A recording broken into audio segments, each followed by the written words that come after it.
anything new?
Haven't played Crossout before?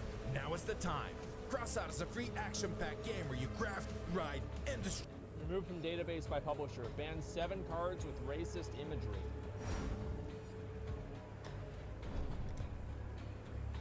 Invoke prejudice.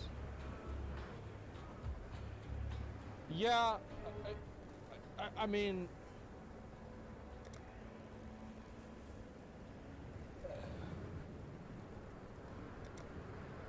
Okay. I'm ready, and not before. So... It's not... No shit that got banned. I mean, listen. I don't know. I'm not surprised this one got banned. This is like, obviously, it's called Invoke Prejudice, and they're wearing hats that are pretty similar to the KKK. You know? I mean, like, this seems like it's a good card. Yeah. Now, in my opinion... And this is the way I feel with like a lot of the other like the statues that are getting knocked down and everything like that. I actually like the idea of keeping a lot of that stuff up because those people, for better or for worse, contributed to the country. They've contributed to the history of the country. Just like the statues of Karl Marx and Lenin and everyone.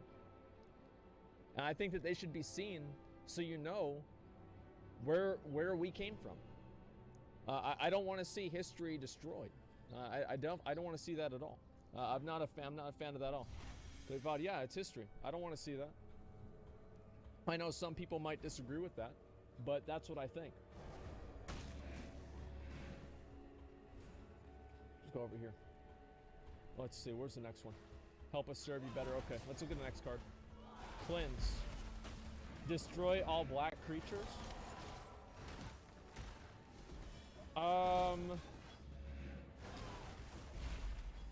I feel like this one's kind of a reach. Like the first one, it's like, okay, yeah, I mean, like you've got the hat and everything like that, but this one's kind of a reach. Yeah, this one's not really that bad. I don't think the connotation here is just destroy all black creatures. I don't know. I mean, this doesn't really seem like it's that bad to me personally. The first one I could definitely see getting rid of. Let's see a third one. Stone throwing devils. Sometimes those with the most sin cast the first stones. I don't...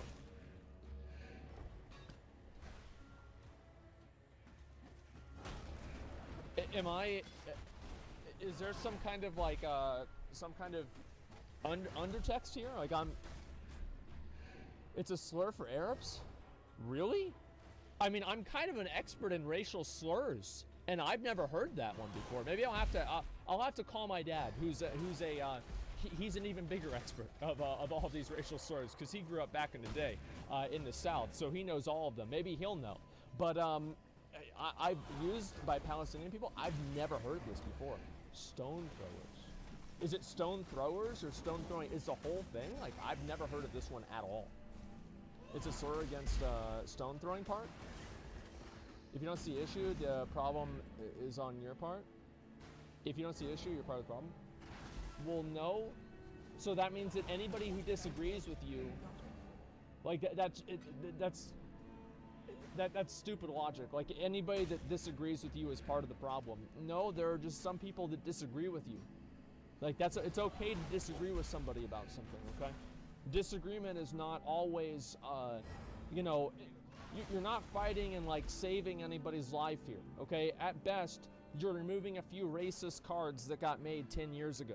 You're not saving anybody's life, you're not ending racism, you're not doing anything here, okay? So obviously it's a little tiny action that might matter in the larger scheme of things to an extent, but like nobody here is like fighting Pradish gypsies.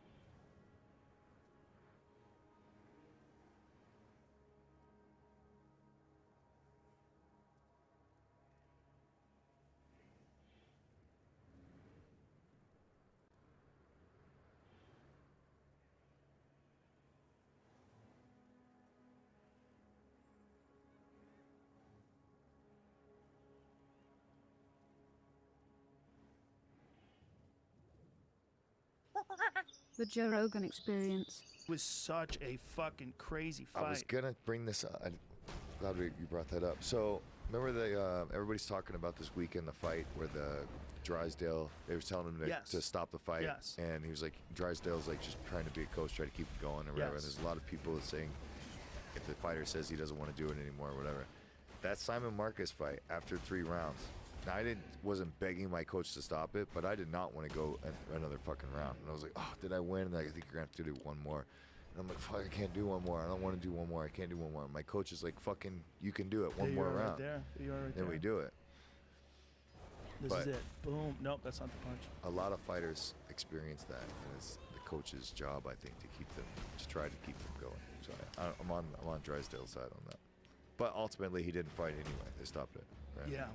Well, ultimately he did, but it was very, very controversial. But I get Drysdale's position, and listen, in retrospect, like after the conversation is over, yeah, maybe you should have called it when the guy said, call it. But in the moment, he doesn't know that he can't talk the guy into fighting, and then maybe the guy wins. Like, you don't know what a person's psychological mindset is like unless you train with that person. Right. And there are some people that you can talk into performing better. Right. That said, he took a lot of fucking punishment in that second round, right? Maybe he knew something. Maybe it was a good thing to stop. There's some times when your body's just broken. There's some times when you shouldn't go on. And this debate, I think, is very healthy. The debate of whether or not the coach was right or whether or not the guy was right. Look, ultimately the guy's right because he can't go on, so he doesn't, and he quits. And he's, that's his decision. What he only he knows what was going on with his body. You remember when Gerald Mcclellan got criticized for taking a knee against Nigel Benn? I don't know if you remember it, but it was that's the fight that put Gerald Mcclellan in a coma and severely handicapped him. Right. Gerald Mcclellan at the time was a fucking assassin, man. He was so scary, but he was another guy that cut way too much weight. He cut a lot of weight, man. It was hard for him. He was really big. And so when he would get into I forget if he's fought 168. I think he was fighting in Roy Jones's division, either 168 or 175. Pull up Gerald Mcclellan versus Nigel Benn. This was the Dark Destroyer, because Nigel Benn was a wild-ass fight, too. Nigel's got crazy dreadlocks. And Gerald Mcclellan knocked him through the ropes in the first round, because he would smash people. He would just smash people. Right. He was it was a Kronk guy, right? So he fought like a Kronk guy, just moving forward behind the jab, big right hands, just nasty, vicious puncher. Well, Nigel Benn gets up, and he makes it through the round, and then turns into a war. And then Gerald Mcclellan starts getting tired, and then they clash heads. And then Nigel Benn hits him with a couple punches late in the fight, and when Nigel Benn hit him, see, like, this is early on. I mean, this is looked like this. Go a little earlier than this so we could see this combination. But this was Gerald Mcclellan, and everybody was like real keen on him fighting Roy Jones Jr. This is when Roy Jones was in his prime, and this was like the big challenge. Was Gerald Mcclellan, Roy Jones Jr. Everybody was thinking that was eventually going to happen because Gerald was just smashing people. And Nigel Benn was tough, man. Fucking tough. But look at this. Boom, boom, boom. He's out, man. And he falls through the fucking ropes. You can see he's like really out of it, but so tough and so conditioned that he makes it back. Look at that. Barely can get through the ropes. Got a lot of seconds there, though, right? That's probably more than 10 seconds. So anyway, sure. And look at the referee, there's more seconds. And Gerald's still teeing off on him, and Nigel survives. It doesn't seem like he's gonna survive, but he fucking survives. So then, late in the fight, Nigel's making a comeback. So scooch way ahead here. And when Nigel starts teeing off on Gerald, and Gerald's punches are coming real slow, and he's getting tired, and Nigel starts connecting. And I mean, the crowd is going fucking bananas. It is a wild-ass fight. And at one point in time, they headbutt, and then Nigel hits him with some punches, and Mcclellan takes a knee. And everybody's like, I can't believe this. He's going to quit. He's going to quit. And then he goes to his corner, and then he slumps and goes unconscious. Like, he knew something was wrong. Right. And anybody that criticizes it in the moment, you know, they were saying, I can't believe he's doing this. I can't believe he's just going to quit. But he knew something was really off. Only the fighter knows. I mean, maybe it's psychological, but maybe something's wrong, man. Maybe he can't think. Maybe his brain is just fucked. Maybe he knows he's not going to be able to punch right. Maybe he knows. There it is. So he goes down and just decides to stay down. He's like, something is fucking really wrong. He's like out of it. And you see, this is, I mean, Gerald, he just looks, it looks wrong. Something looks wrong. You know, he's hurt bad. And Nigel Benn is moving in for the fucking kill. And he drops him there with an uppercut, and this is where he quits. See, now, this is where, like, you see him, he's struggling, man. But if I remember correctly, the commentators were shocked that he decided to stay down. Yeah. He's quit. So they said it that way. And, you know, I think they were, you know, expressing some shock that he quit and pretty pumped that Nigel Benn beat him. But they didn't know. You know, and Gerald Mcclellan, that injury scared the fuck out of everybody because he was, you know, one of the golden guys. He was one of the guys that everybody was excited about. It was like if that happened today, you know, to Ryan Garcia or someone like that, you know. Someone who's, you know, real exciting, up-and-coming dude. Someone who's, you know, Canelo. Like if Canelo just, I guess Canelo's a bigger star than Gerald. But when someone who's of that nature, like an elite, super elite fighter, winds up going into a coma like that, that's fucking terrifying shit. And he came out of it okay? No, he didn't. He died. No, he's all fucked up. Oh, really? Yeah, he can't see. And, you know, there's been some videos of Roy Jones Jr. visiting him. But That's apparently that was responsible for Roy Jones kind of altering his style and being very safety first and really? Yeah, and just thinking about eventually, you know, getting out of the sport, which is ironic, right? Because he wound up fighting later and later and later into his life. I mean, he had his last fight just a couple of years ago. Right. Hi, Dr. Bernard here. In my opinion, the things listed in George Floyd's toxicology report by Hennepin County absolutely do not absolve the officers.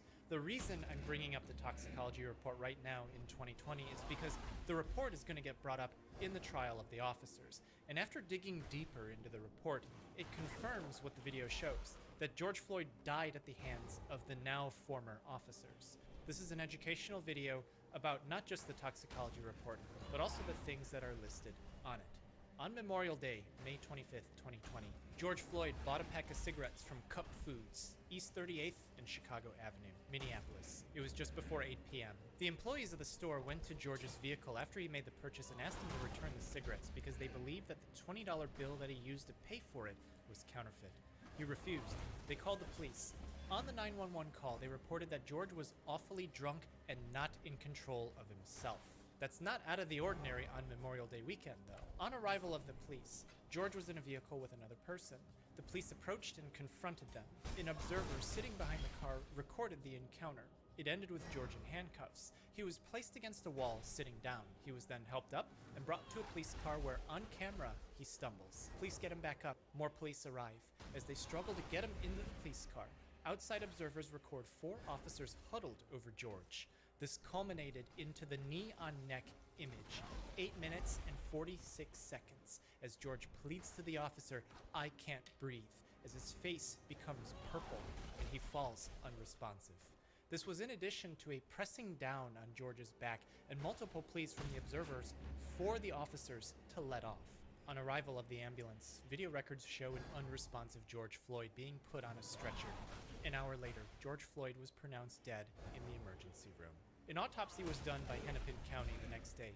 It's good that the family requested a second independent autopsy, but that second autopsy didn't get a second toxicology report. Although I'm not sure if they could do a repeat one because original samples can degrade over time. There's also some misunderstanding circulating around about this report. The medical examiner said straight up, homicide. He died at the hands of the officer. So let's start from the top. The title reads, Cardiopulmonary Arrest Complicating Law Enforcement's Subdual, Restraint, and Neck Compression. Cardio means heart, pulmonary means lung. Arrest meaning that the system of the heart and lungs has stopped functioning. Cardiopulmonary arrest is not a heart attack. Keep that distinction in mind. Heart attacks are called myocardial infarction, which means heart muscle dead tissue from blockage of blood supply. Cardiopulmonary arrest could be that the heart stops beating, or it could be that the heart something like shakes in place and doesn't actually pump blood anywhere because something is wrong. And in George Floyd's case, something was wrong. How did his cardiopulmonary arrest happen? Nothing traumatic on his back and neck, but trauma here means something of like a high impact, a blunt force, or something like a cut. But we have video evidence of what actually happened. Nothing hit him in a way that could cause a bruise there. He wasn't squeezed by hand as to cause contusions. The officers laid weight on him. They didn't slam it on him, so yeah, you're not gonna see bruises. Once the pressure is off, you might not see any marks. And again, it wasn't just his neck. There was someone pressing down on his back too. And not just the back of his legs, the back of his chest. They didn't find a bruise from what happened. They now have someone on their hands who's not alive anymore. Both reports also say that George Floyd had atherosclerosis. This means that the blood vessels that provide blood to his heart were narrowed. A heart attack is when these blood vessels that supply oxygen to the heart get clogged and blocked. This means that oxygen can't get to the heart muscle. Muscles need a lot of energy so that they can contract. Oxygen helps fuel that energy, and it provides a way to clear out waste products when that energy is burned. Circulating blood clears all of that out. Without oxygen and without blood flow, muscle tissue can't function. It'll die, and that's called a heart attack. The report says that some of Floyd's heart arteries were narrowed by 75 up to 90%. The category for this is severe, but he didn't die from a heart attack. He died from cardiopulmonary arrest. Again, two different things. George Floyd tested positive for coronavirus, once on April 3rd, 2020, and again post-mortem. But it looks like he was asymptomatic. COVID can cause someone to stop breathing, but he didn't have signs of being sick from COVID. You can have the virus and not be sick, so it doesn't look like that's what caused the cardiopulmonary arrest either. So now we get to the toxicology part. The report says that they got the samples about 30 minutes before the time of death. And what do those results say? Well, there's 9 compounds that are listed, and this doesn't mean that George Floyd took 9 different drugs. Some of these are metabolites, that is, you take something and it gets broken down. So in reality, there's 5 unique drugs on this list, so let's knock out the easy stuff. Caffeine, I had a cup of coffee this morning. I have caffeine in my blood. Cotinine is a metabolite of nicotine. The man just bought a pack of cigarettes. Cigarettes have nicotine. THC is from pot along with breakdown products. The levels of these are not anything super alarming. So then fentanyl. What is fentanyl? It's a synthetic opioid. If you've heard about the American opioid epidemic, fentanyl is a big contributor. An opioid interacts with the same structures in the body as morphine, which is from opium.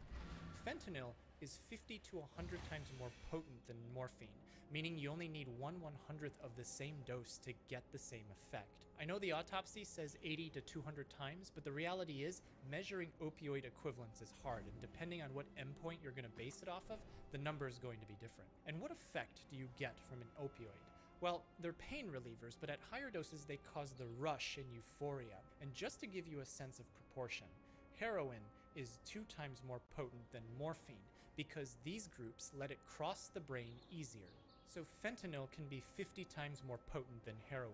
All of this means that you take a smaller dose for the same effect. The more potent a medicine, the higher the chance is to accidentally overdose. This is why bad things happen when fentanyl and heroin are mixed together, because if the user doesn't know that the heroin has been mixed, that's going to be an accidental overdose. Now, going down the list, norfentanyl is not an additional drug. It's a metabolite of fentanyl, so it's a breakdown product.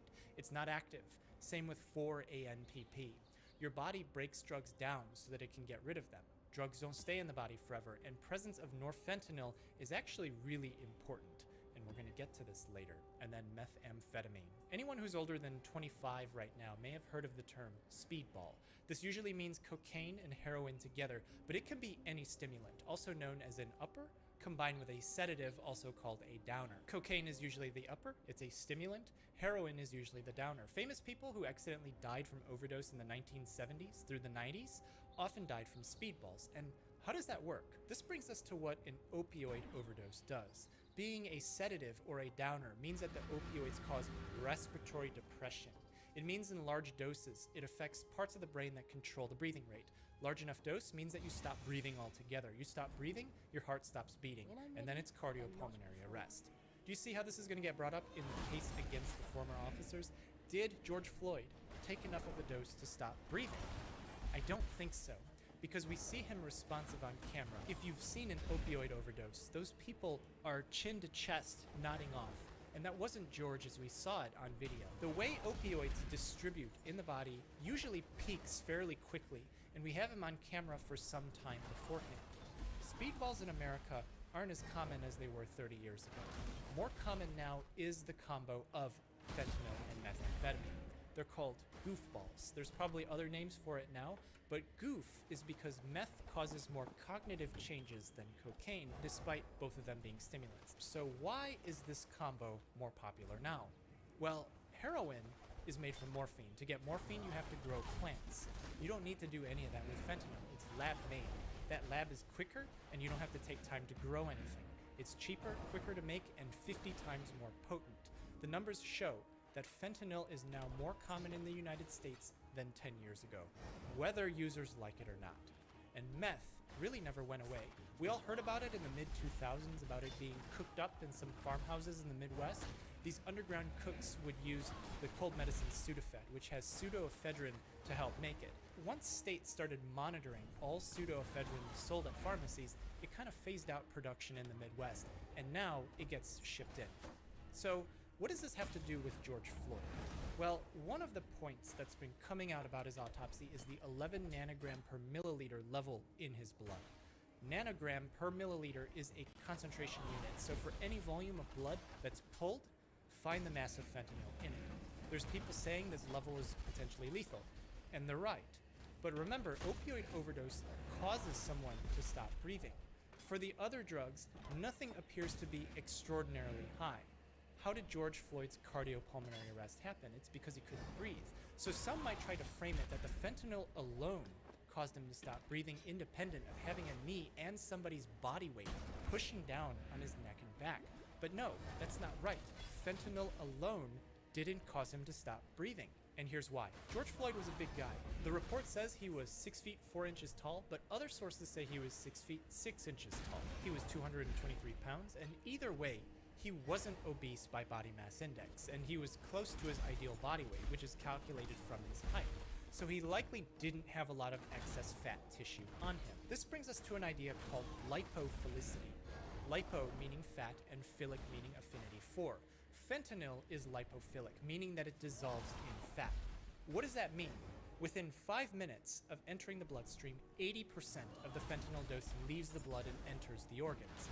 After this, the fentanyl will distribute from the organs into fat tissue, where it slowly releases back into blood.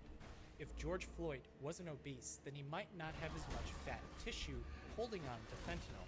This could mean that he'd have a higher level in his blood compared to someone who has more fat tissue. One study that looks back at 500 fatal fentanyl overdoses in 2016 New Hampshire shows fentanyl levels in the blood had a range from 0.75 to 113 nanograms per milliliter with an average of around 10.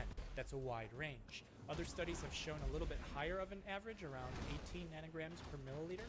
Keep in mind those are the averages. I saw some people confuse the word mean, which also means average, with median. They're different values. And also, you're going to see ranges. This is retrospective data. It's looking back in time. You can't control for all variables, all other things equal.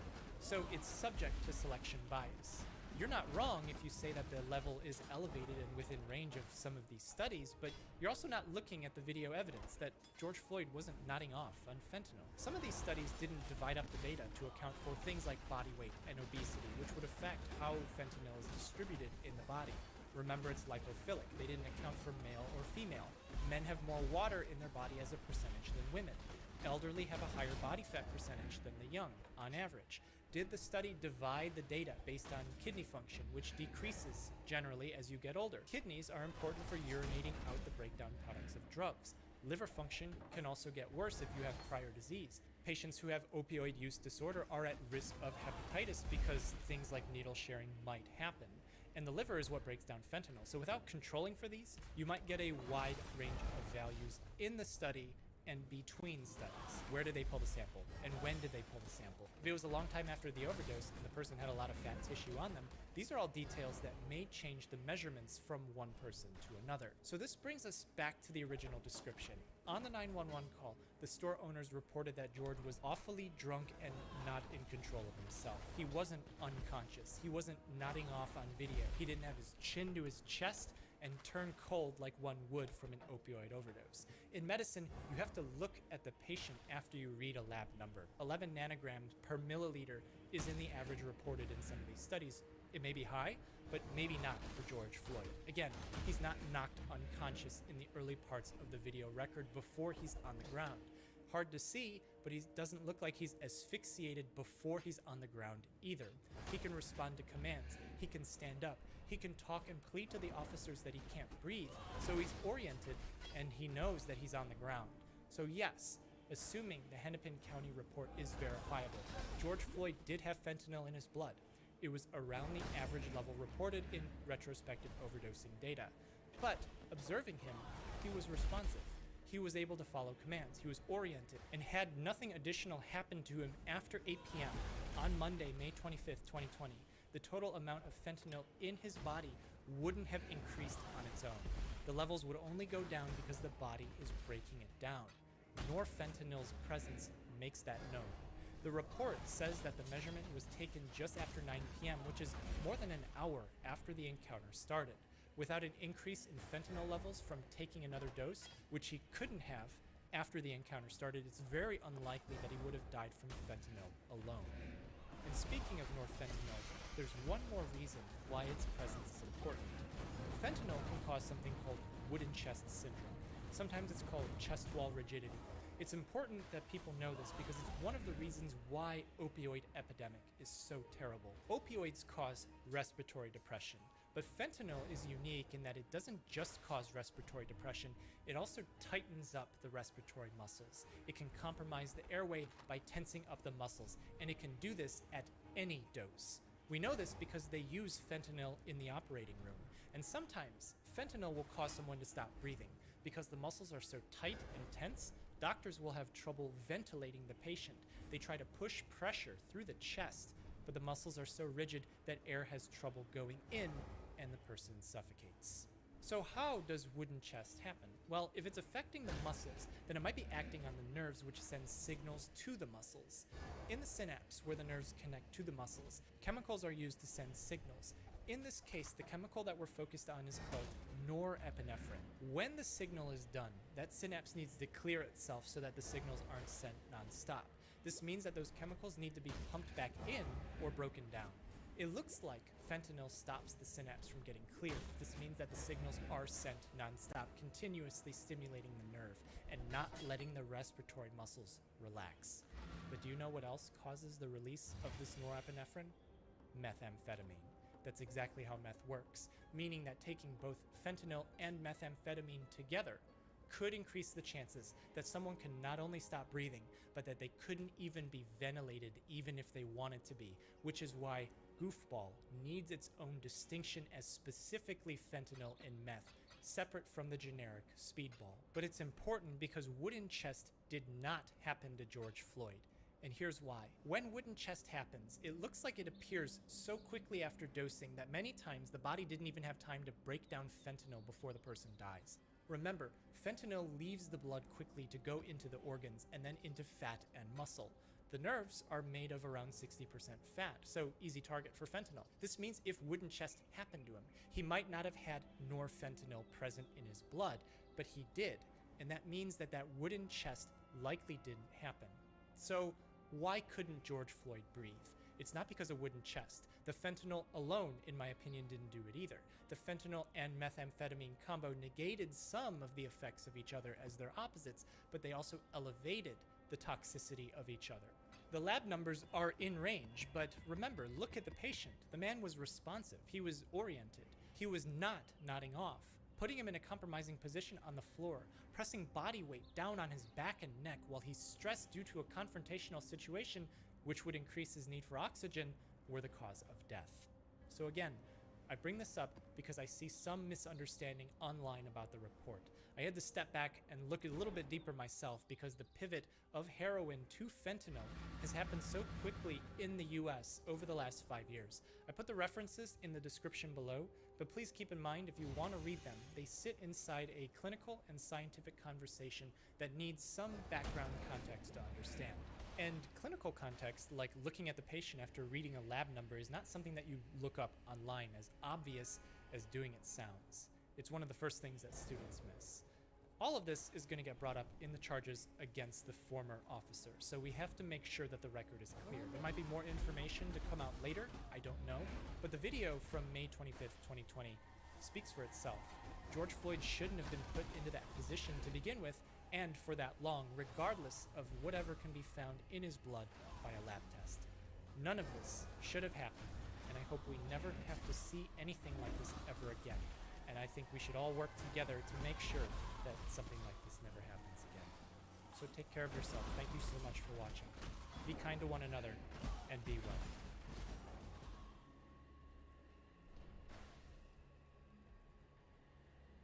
Yeah, there's not a whole ton to be proud of when it comes to Florida and the people in it. Like, half the people here think using sunscreen is going to send you straight to hell. So with that in mind, let's see what Florida people are up to when it comes to coronavirus and the controversial topic of wearing a mask. You literally cannot mandate somebody to wear a mask knowing that that mask is killing people. It literally is killing people. Yeah, this is why it's so easy to scam people these days, because everyone just wants to feel special, so they just will believe anything at all that puts them in a category that's different from others, no matter how fucking wrong it is. Like this claim right here, you can immediately disprove that masks are killing people with a 2-second Google search, but it doesn't matter because she believes it. She saw it on Facebook, and now she 100% believes it and will not hear the actual truth. That's why people are buying fucking special rocks that they're told blocks Wi-Fi, which they're told, you know, exposure to Wi-Fi over time will cause your nipples to fall off. And they don't bother to do any research on it. They just stick in this fucking disgusting echo chamber on Facebook and believe things like masks are killing people. And we the people, are waking up, and we know what citizen's arrest is, because citizen's arrests are already happening, okay? And every single one of you that are obeying the devil's laws are going to be arrested. And you, doctor, are going to be arrested for crimes against humanity. Whoa, calm down there, Judge Dredd. Jesus Christ, she's out here being the judge, jury, and executioner. Threatening a citizen's arrest, that's serious. You know, citizen's arrest, I think, has been pulled off successfully 0 times in the entire history of that fucking thing's existence. I'm pretty sure citizen's arrest was started as a joke, and then they just kept it there as a joke. Threatening to citizens arrest somebody is like threatening to shoot laser beams out of your eyeballs at somebody. It's a threat that you just laugh at. Every single one of you have a smirk behind that little mask, but every single one of you are going to get punished by God. You cannot escape God. You cannot escape God. I'm gonna say that again. You cannot escape God, not even with the mask or 6 feet. okay? Damn, and here I thought I was safe with my 6 feet, but I guess God has an answer to everything, huh? He can counter pretty much every move? What a shame. Well, as you would expect, the majority of people that are against masks think that it infringes on their God-given oxygen. Because apparently when they put on a mask, they like suction cup it to their face and suffocate themselves or some shit. I don't know how the fuck they wear a mask unless they're like duct taping it around their face until they pass out. I couldn't tell you. But you're gonna see that argument a lot in this council meeting here today. 6 feet, like I said before, is military protocol. You're trying to get the people to train them, so when the cameras, the 5G comes out, what? They're gonna scan everybody. We gotta get scanned. We gotta get temperatured. The kids have to go to school with masks. Are you insane? Are you crazy? Yeah, are you guys crazy? Are you insane? This lady's out here, very knowledgeable, spitting some facts right in front of you. And you have these devilishly crazy ideas like 5G? Like, oh my god. I'm actually pretty sure this lady is an android constructed by Facebook. Mark Zuckerberg himself created her in a lab and just compiled every fucking garbage Facebook conspiracy and belief and put it all into one person and then unleashed her on this council meeting in Florida just to test it out. I think all of you should be in a psych ward right the heck now. Because none of you know what the hell you are all talking about. This is insane. And then you want to open this meeting with a prayer to God. Are you praying to the devil? Because God is not listening to that prayer. Because all of you are practicing the devil's laws. What happened to Bill Gates? Why is he not in jail? Why is Hillary Clinton not in jail? Why are all of these pedophiles that are demanding you all to listen to their rules? Why are they not in jail? Oh, is it because you're part of them? Are you part of the deep state? Your time has expired. The deep state is going Ma'am, down, and if this is any your of you last are warning. in the deep state, you're going down with. So the female Alex Jones goes on a full-fledged rant there. Unfortunately, they cut her off before she got into the interdimensional time-traveling psychic vampire werewolves, but I'm sure she'll come back for the next meeting to discuss that. To see this woman in the condition she's in where her brain has been rotted by Facebook is actually pretty sad, if I'm being honest. She clearly takes everything she sees on Facebook at face value, no matter how outrageous it is, fucking bringing up Bill Gates and shit like that. What I'm hoping for, though, is in the next couple months we can see an explosion of the reptilian movement, because at least that shit is entertainingly stupid.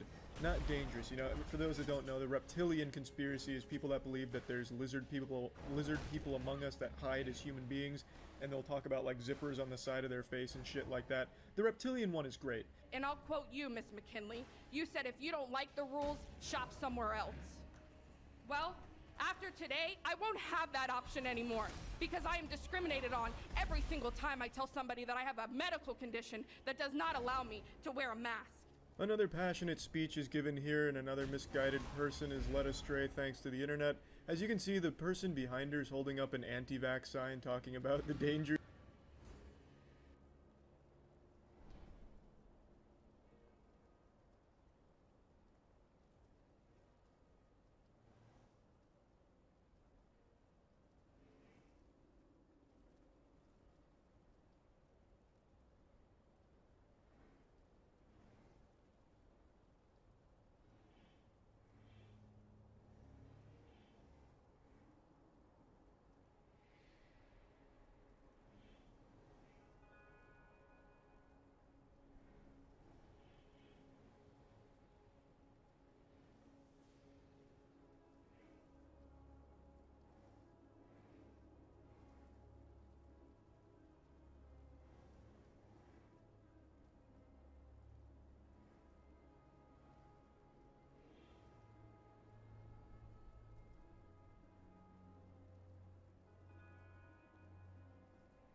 years of vaccines, so I mean, this is kind of the clientele you're dealing with when you're presenting this kind of shit at a council meeting. But it is sad. And apparently everyone in the entire fucking world that uses Facebook has a medical condition that prevents you from wearing a mask. I guess just using Facebook is a disease in and of itself that inhibits the person's ability to fucking breathe anymore, apparently. It's super weird how everyone who reads that rubbing essential oils in your butthole is gonna heal you of coronavirus somehow also has an unspecified, undiagnosed medical condition that prevents them from wearing a mask out in public. Super fucking weird. You're not God, and since masks are harmful, where there is risk, there should be choice. You're removing our freedoms and stomping on our constitutional rights by these communist dictatorship orders or laws you want to mandate. Today you have the ability to show your residents that you truly care. Because if you do vote to mandate masks in a workplace, in public, in schools or stores, the death of many will be on your hands. The overwhelming evidence that is being presented to you today in no way, shape, or form can consciously allow you to put your citizens at health at risk. Voting yes to mask mandates makes no scientific sense.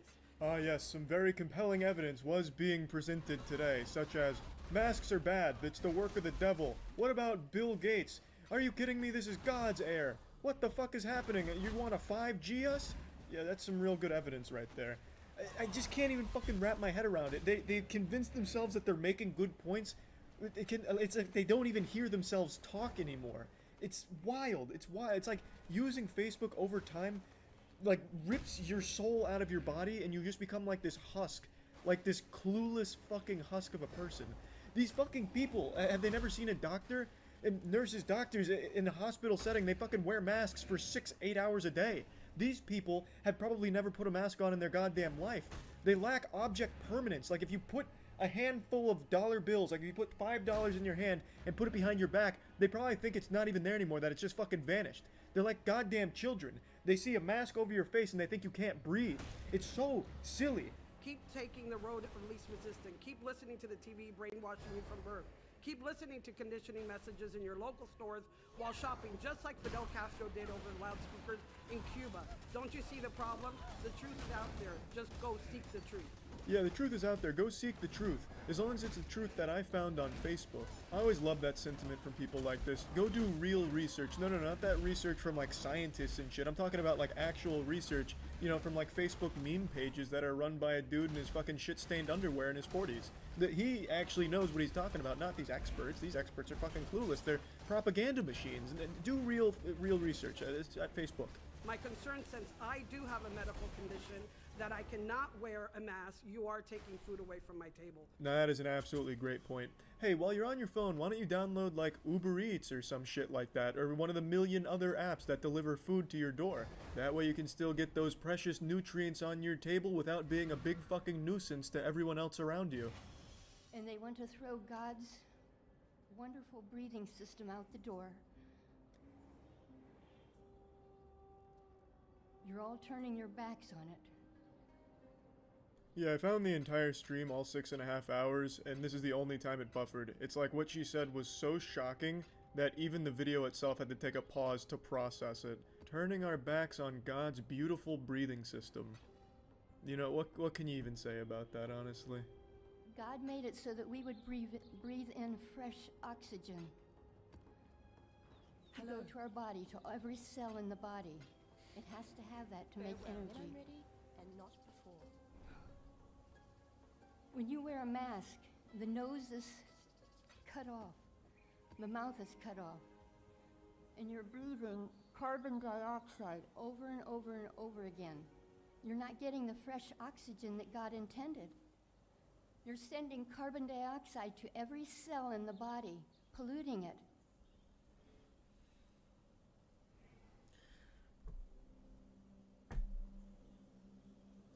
I'd like to say, in the beginning, God formed man out of the earth and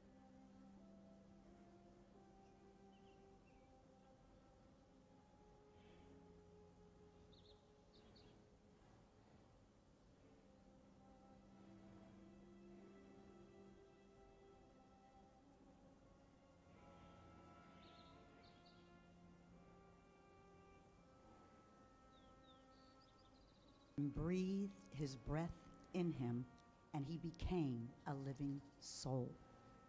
and God gave us the very breath that we are to breathe. I would also like to know, where do you get the authority to reduce my oxygen? Who made you perpetrators over my life? Jesus Christ, there isn't some kind of invisible goblin unit that's stealing oxygen away from you and giving it to the government. It's a fucking mask. And ma'am, as a doctor, I really have many question marks about your degrees and what you really know, because what you say is the political dogma that they're trying to shove down our throats on every commercial and every store, and it's disgusting. And I'm sorry, ma'am, but I don't think that you are worthy of your credentials. And I would ask suggestively that you go back to school and get educated. Yeah, why don't you get educated like this perfectly sane woman here who was talking about how God breathed into people's assholes in the beginning of time or something? Why can't you be more knowledgeable and smart like this woman? To put masks on our face, to keep us from breathing oxygen, to get us to become sickly. Actual fucking toddlers with a little tantrum. No, I'm not eating my vegetables. No, how dare you make me eat my vegetables? That's not fair. You can't make me eat these vegetables. I don't want to eat these vegetables. Same fucking thing with this mask debacle here. How can you make a one-size-fits-all mandate? Are you considering the following? I've been a music teacher for 23 years. I need you to tell me, how do I play a saxophone and sing with a mask on? I'll let you think about that. Checkmate. Yeah, masks are a bad idea. She can't play the saxophone. I don't know why we didn't think of that. How are you supposed to play a brass instrument with a mask on? You can't. It just doesn't work. You're not going to be able to play a beautiful tune. And if it's interfering with the saxophone playing, well, the masks, I guess they just gotta go. Somehow, this was the most sane argument I saw from people at this meeting. I mean, because she's not wrong. I mean, you can't really play the saxophone with a mask on. You'd have to take the mask down and then play it. Everyone else just talked about how they were dying, how the masks were literally making people drop dead in the streets. At least hers was accurate, you know. Hey, she's not wrong. You can't play the sax with a mask on. If I'm being honest, all of these people and their words actually did speak to me and open my third eye to a truth. I now understand why insane fucking lunatics like this actually have some level of power and a voice in decision making. It's because they're the only goddamn troglodytes that leave their cave to go to these fucking meetings. This meeting lasted 6.5 hours, and the only people there were anti-vaxxers and anti-maskers. These fucking brainwashed idiots that still believe the tooth fairy is real waited 6.5 hours just to go walk up to a mic for 30 seconds and regurgitate what they read on Facebook while being laughed at by the people they're saying it to. A normal, rational person will be like, well, 6.5 hours just to speak for 30 seconds and, you know, get made fun of. Probably not worth the time investment. But these fucking people lack even the most basic cognitive functions to register what boredom is. So they will happily wait 6.5 hours just to read some garbage script off their phone they wrote while fucking half blacked out on Xanax and wine. And then just, it's incredible to me. And incredible is the wrong word. Terrifying is the appropriate word. These speeches are like fucking middle school debate club level shit. But yeah, anyway, that's about it. See ya.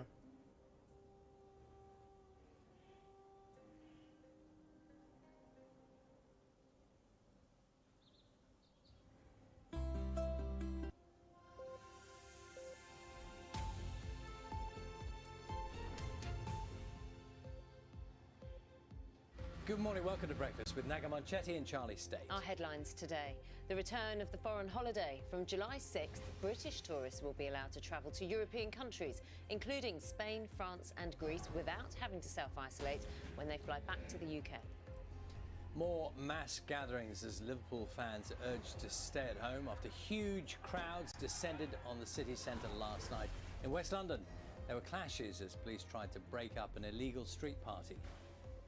Praise for the actions of a Glasgow police officer who was one of the 6 people injured during a stabbing attack at a hotel in which the suspect was shot dead. Good morning. We will not stop. That's the promise from the Liverpool manager Jurgen Klopp after delivering their first league title in 30 years. We know Strictly's on its way back, but what does the future hold for socially distanced dance? Mike has been finding out. Morning. In weather, all that heat and humidity is out of the way. It's a weekend of sunshine and showers, still some heavy downpours out there. It's cooler, fresher, unusually windy for the time of year. I've got all your weekend weather on the way.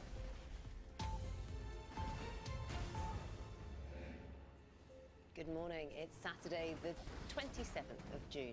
Our top story is that British tourists will be able to go on holidays abroad this summer after the government announced a major change to its quarantine rules. From July the 6th, people coming back to the UK from countries that are classed as low risk won't need to self-isolate for 14 days. The full list will be published next week. It's likely to include the likes of Spain, France and Germany. The Foreign Office is also expected to relax its current guidance, which advises against all non-essential travel. Here's more from our transport correspondent, Tom Burridge. After a long lockdown, some people are desperate for a holiday abroad. We just want to get away from the familiarity of home, being locked up together, as much as I love my family dearly. And like others, John is relieved that he and his family won't have to quarantine once they travel back from their holiday in Spain. The self-isolation would be a real barrier.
To going away because of the timing of our holiday. So when we get back, we haven't got 14 days and before our little ones need to go back to school.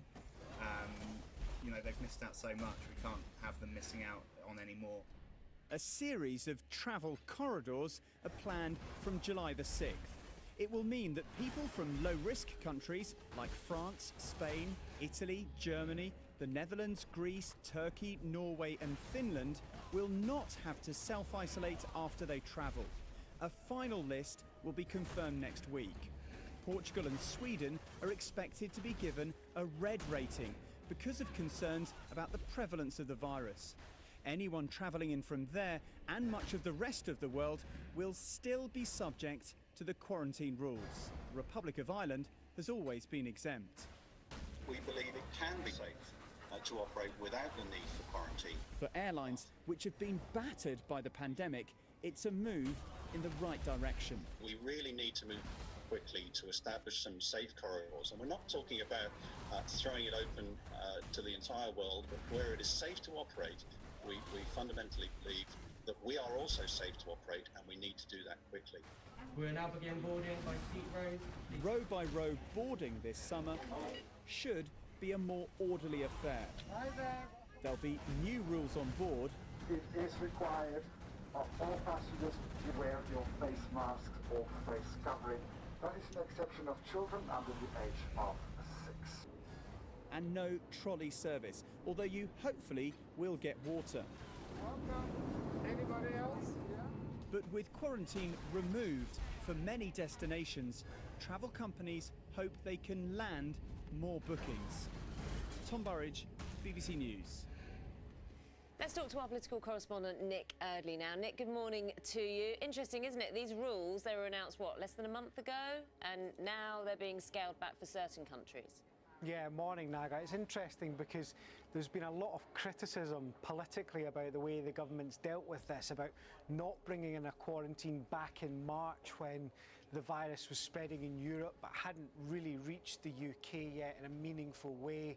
Then the blanket ban coming in under 3 weeks ago, actually. Lots of criticism that just applied to everybody, no matter how bad the virus was in some of the countries in Europe. So what I think the government's tried to do here is find some sort of compromise where they say, look, there are some places where we think that the virus isn't spreading all that much, that it's fairly safe to travel to, so we're going to let people go there without having to quarantine themselves for 14 days when they get back. That's going to be a huge relief to the travel industry, to airlines, and to many of our viewers, some of whom I suspect are just absolutely dying to get a holiday after what's been a pretty difficult period.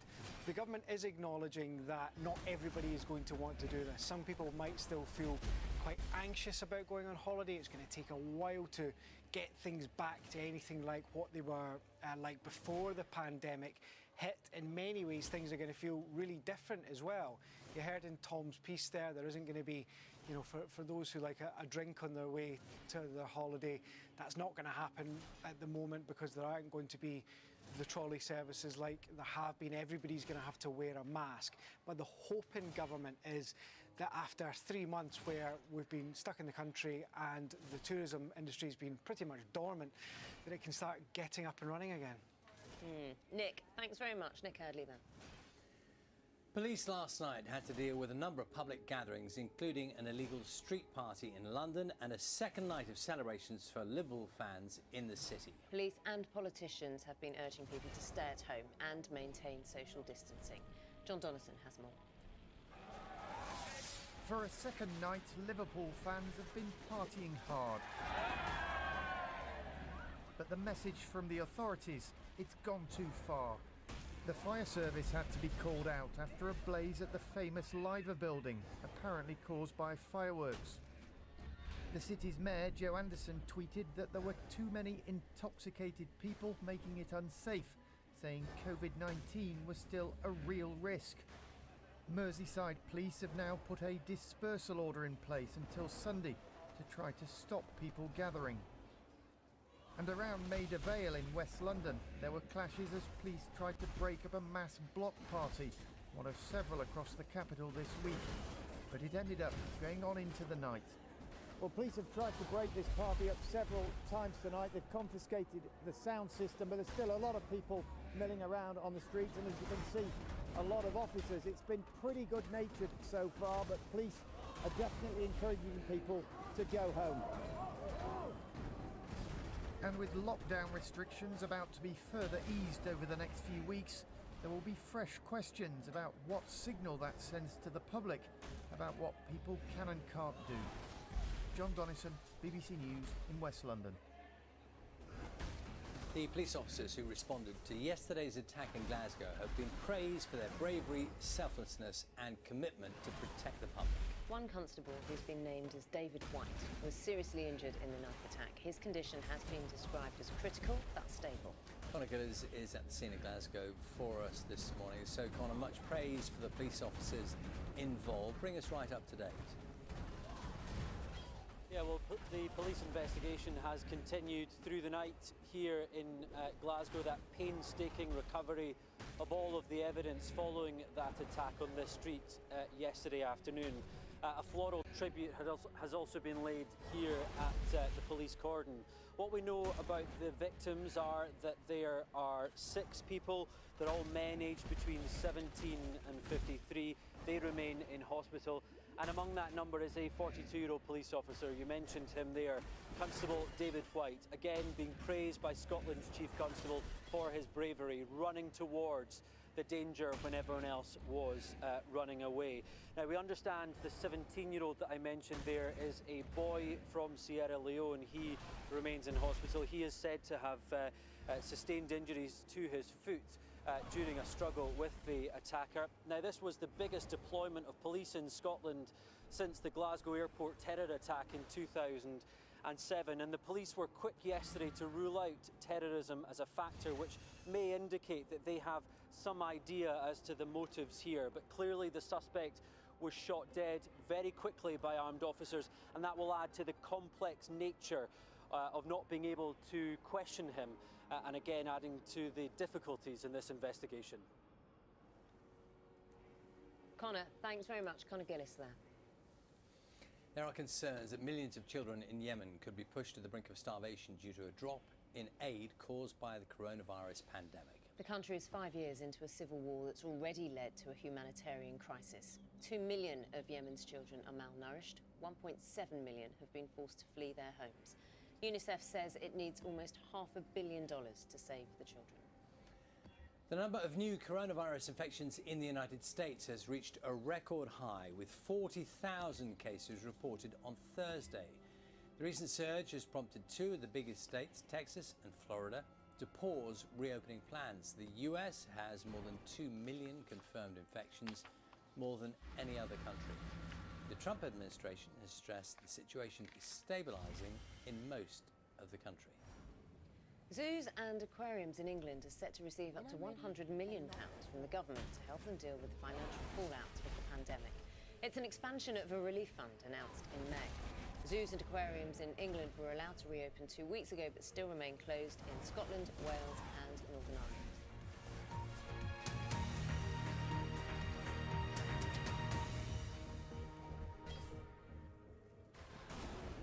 See the headlines as they happen and watch BBC News live in the app and get the full story with bbc.co.uk/news.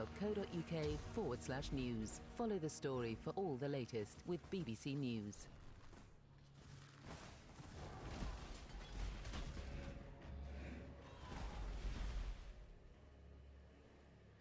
A BBC investigation has found that plastic waste from Britain that's supposed to be sent to Turkey for recycling is instead being dumped there and in some cases burnt. The UK exports more plastic waste to Turkey than to any other country. Environmentalists say Turkey can't even recycle its own waste, so shouldn't be importing more. Angus Crawford reports. Wading through plastic, dumped on an industrial scale. Filmed just before lockdown, all this was sent here for recycling. But now it lines the streets of Adana in southern Turkey. And some of it's a long way from home. British beef stewing steak. What's this? Union Jack. There's some ham. £3 for two. Last year, the UK sent more than 160,000 tonnes of waste plastic to be recycled here in Turkey. Does this look like recycling? We watch as bag after bag arrives. This Syrian boy says they were given the rubbish and just told to get rid of it. Once dumped, it's often burned. This fire lasted for 2 weeks. It was really hard to do. Black smoke covering the area. This whole thing is not just our waste. We're drowning in other people's crap right now. We found British waste dumped on sites across the city. Help keep Britain tidy, reuse this bag to protect the environment. Yani İngiltere bu kadar hassas davranır. English people are carefully separating out their waste. But I think someone should come here and follow up to see how it's actually being disposed of. Think we can take a left here? Black smoke, more plastic, much of it British. Sainsbury's pita bread packaging being burned in the middle of southeast Turkey. But what about the effects on the wider environment? Our guide is Sedat Gundogdu, an expert on plastic pollution. So could some of this come from British waste? Could be. He takes me to one of the most polluted beaches on the Mediterranean and has a message for British families. They are feeling that they are doing something for environment because they are sorting cards, plastics, metals, other things. They should know it's not going to recycle. It's coming to our city in dump area. So why is this happening? The UK now sends more plastic waste to Turkey than to any other country. Thousands of tons a month bought and shipped here to be recycled. That trade has carried on during the COVID crisis. 3,000 tons. This is how it should be done. British bottles, sorted, cleaned and melted down. All of it, at every step, audited and tracked. But in the back streets of industrial towns, a cottage industry has also grown up. Good and bad quality plastic all mixed together. And who's tracking that? And there are real fears waste stockpiled during COVID will now flood the market. After this lockdown, all this waste will be dumped at Turkey. It makes me really worrying and depressed and angry. New dump sites full of other countries' waste, filmed just this month. It's a problem the British and Turkish authorities say they want to clean up, but the shipments just keep coming. Angus Crawford, BBC News, Southern Turkey.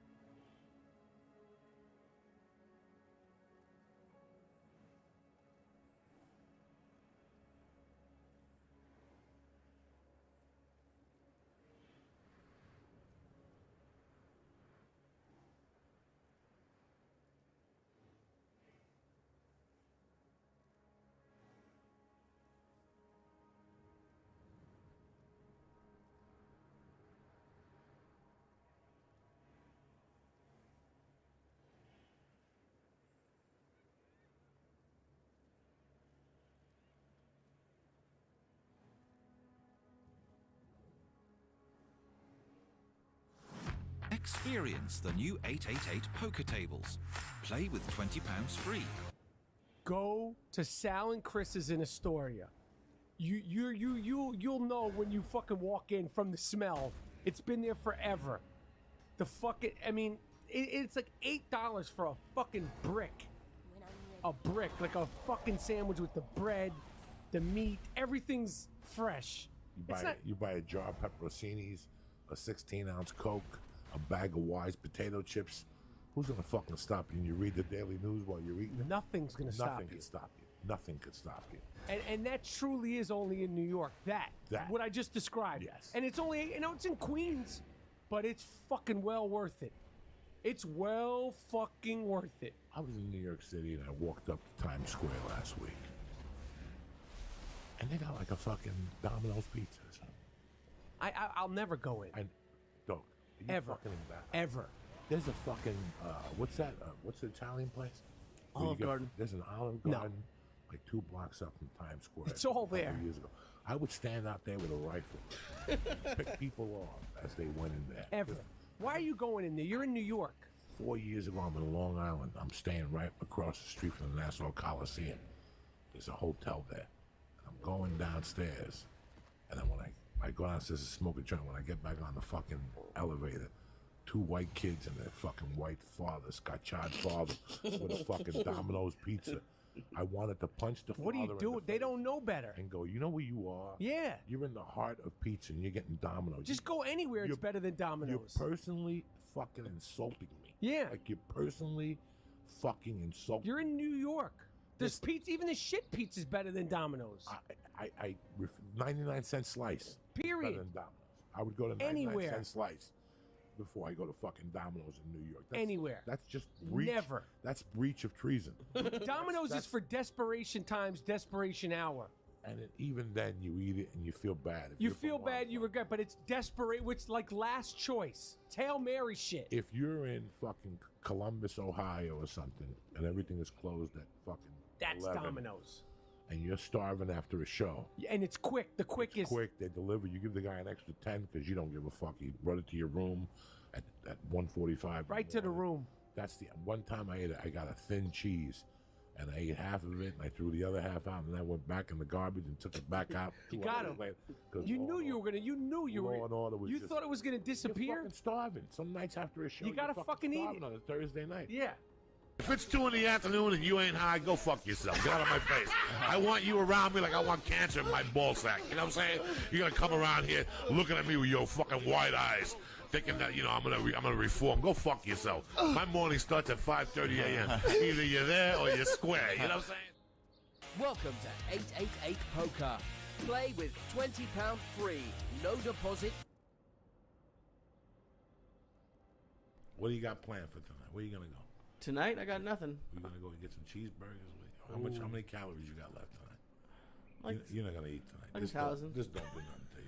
Oh yes, it does. Like you have 1,000 calories. Well, left? I only had How one. do you have 1,000 fucking calories? At night. I'll tell you why. Because I had to take a sleeping pill at 6 in the morning, so I didn't wake up till noon. So I had one Subway sandwich today, and then I had 2 other podcasts. That's how he's 1,000. He woke up an hour ago. Yeah, pretty much. So yeah, so I still have something left because every time I get this high, I have to eat. Why'd you eat a Subway sandwich? You didn't go to Big Mike's? After everything we went through, you didn't go to Jersey Mike's. You're back at that dump. I had 3 podcasts today. I had to go to the gym. There's a Jersey Mike's around the corner. What happened? It was you easier. frizzling out on me again? Hey, what's easier? You got North to Hollywood put shitty Diner, food too. in your... No, don't go there. No. Oh, to put we shitty used to, food... We used to go there when we first started working. Why would you go to Subway? That's it. It's over. No more Subway. You're a Jersey Mike's guy now. Okay. That's it. It was pretty good. That's it. No more Subway. That's the new rule in the house. No more Subway. I don't want to hear that shit. You're a Jersey Mike guy. Get a regular sandwich, no chips, and get a diet soda, and it'll be fine. I do it all the fucking time. Tuna with a little onion, hold the vinegar and all with a little mayo, you're fine. They got the turkey, nice turkey, real turkey with provolone cheese. You put some lettuce, you put some mayonnaise, salt and pepper. It's a beautiful fucking sandwich. No more Subway, guy. That's it. You're a man. You're a church fucking evaluator. You're the fucking guest host of the church. How are you eating that disgusting shit? People are looking at you No for more leadership. church. No more of that shit. You got Jersey Mike's right around the corner, bro. Right around the corner. Why do you hate America? He loves that pepperoni. He goes in there and he gets that pepperoni from in there. I get pepperoni from the deli counter. What's at the the house. what's the name of your Al Qaeda cell? What? You get pepperoni at the fucking Subway? Yeah. With nothing. Sometimes. I get mustard. No, I got no mustard. I more. put No more cheese. pepperoni. No more Subway. It's over. Unbelievable. You are a Jersey Mike guy now. You're from the East fucking Coast, guy. You gotta start acting like. You gotta start eating top-notch food. No more silliness for you. There's a busload of grandmothers that just perished because of your insubordination. No more of this shit. You're an East Coast guy, bro. You gotta Right act off like a an East cliff. Coast guy. But you're a huge fan of that cheese and veggie sandwich. No, I don't. No, I don't. I don't go in there. When I'm on the road making $6 a week, I'm a big fan of it. Why would I go in there when you go get tub and a sub? The fucking the thing. What? You What's go get tub and a sub? Tub and a sub is a salad at Jersey Mike's. Oh, okay. So you get the same sandwich without the bread. So don't tell me about calories. I want to lose weight. Nah, fuck that shit. That's poison. That's poison. How many times when we start fucking... And not every rose has its thorn poison. Poison. It's fucking bad for you. It's turkey fucking pastrami. It's turkey fucking salami. It's turkey fucking pepperoni. What part of that don't you fucking understand? Bet £20 this week on the exchange and get a £5 free bet to start a free bet streak with Betfair. What's wrong with turkey? Because you want to eat the real shit. You're from the East Coast, guy. You're from Boston. You hate gotta start Jesus. acting like it. He eats cheddar cheese. Who eats cheddar cheese on a sandwich? Most people. You're from... No, they don't. That's for fucking white Gentiles that eat ranch and they believe the reviews to a movie. Oh my God, 6 stars. You know, that's what that's for. No more cheddar. American sliced thin. Swiss sliced thin. White. The American white. White. Is the, Oh, you don't fucking know. American sliced thin. Land O'Lakes. What are you fucking nuts? Like butter. A little provolone when that cheese melt. That cheddar cheese. Squeeze a pimple on your face. You'll see the cheddar fly out of your fucking face, cocksucker. That's what cheddar cheese is. Disgust. Nobody goes. When was the last time you went to a sandwich place? Even fucking Subway. They sell cheddar cheese there. No, there's a reason, whatever your fucking name is. There's a reason why you don't put cheddar cheese on a sandwich. Never. Like, What never. about avocado? Yeah, but if you need it. Like if you're half a fag. Like if you're gluten-free. Who puts avocado on their fucking sandwiches? When you go to Jersey, is there any fucking sandwich with avocado on it? No. No. Then why would you put avocado on your fucking sandwich? Because we're in California. When you go to Boston, is there avocado? When you go to Legal Seafood, I get avocado. No. They look at you and go, are you fucking retarded? Are you fucking retarded or just taking fucking lessons?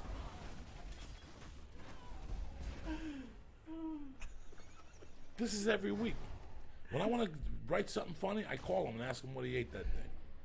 That's all I got to do is call him. What'd you eat today? He thought, pepperoni with cheddar cheese. He got mad because I had Korean dumplings. What's wrong with Korean? Because there's 20,000 Chinese places right up here around the corner. Cheddar And every wrapped week his avocado. girlfriend talks him into going to some exotic place It's Johnny Woo. exotic. It's downtown on the train. Exotic on the train. Again, you're from the East Coast, all right? If you want to take trains, you move to New York. Nobody takes trains. You go right over here. You go to that Chinese place at the corner here. There's a Korean place on Laurel Canyon. You keep it over here. And you take a rickshaw from one to the other.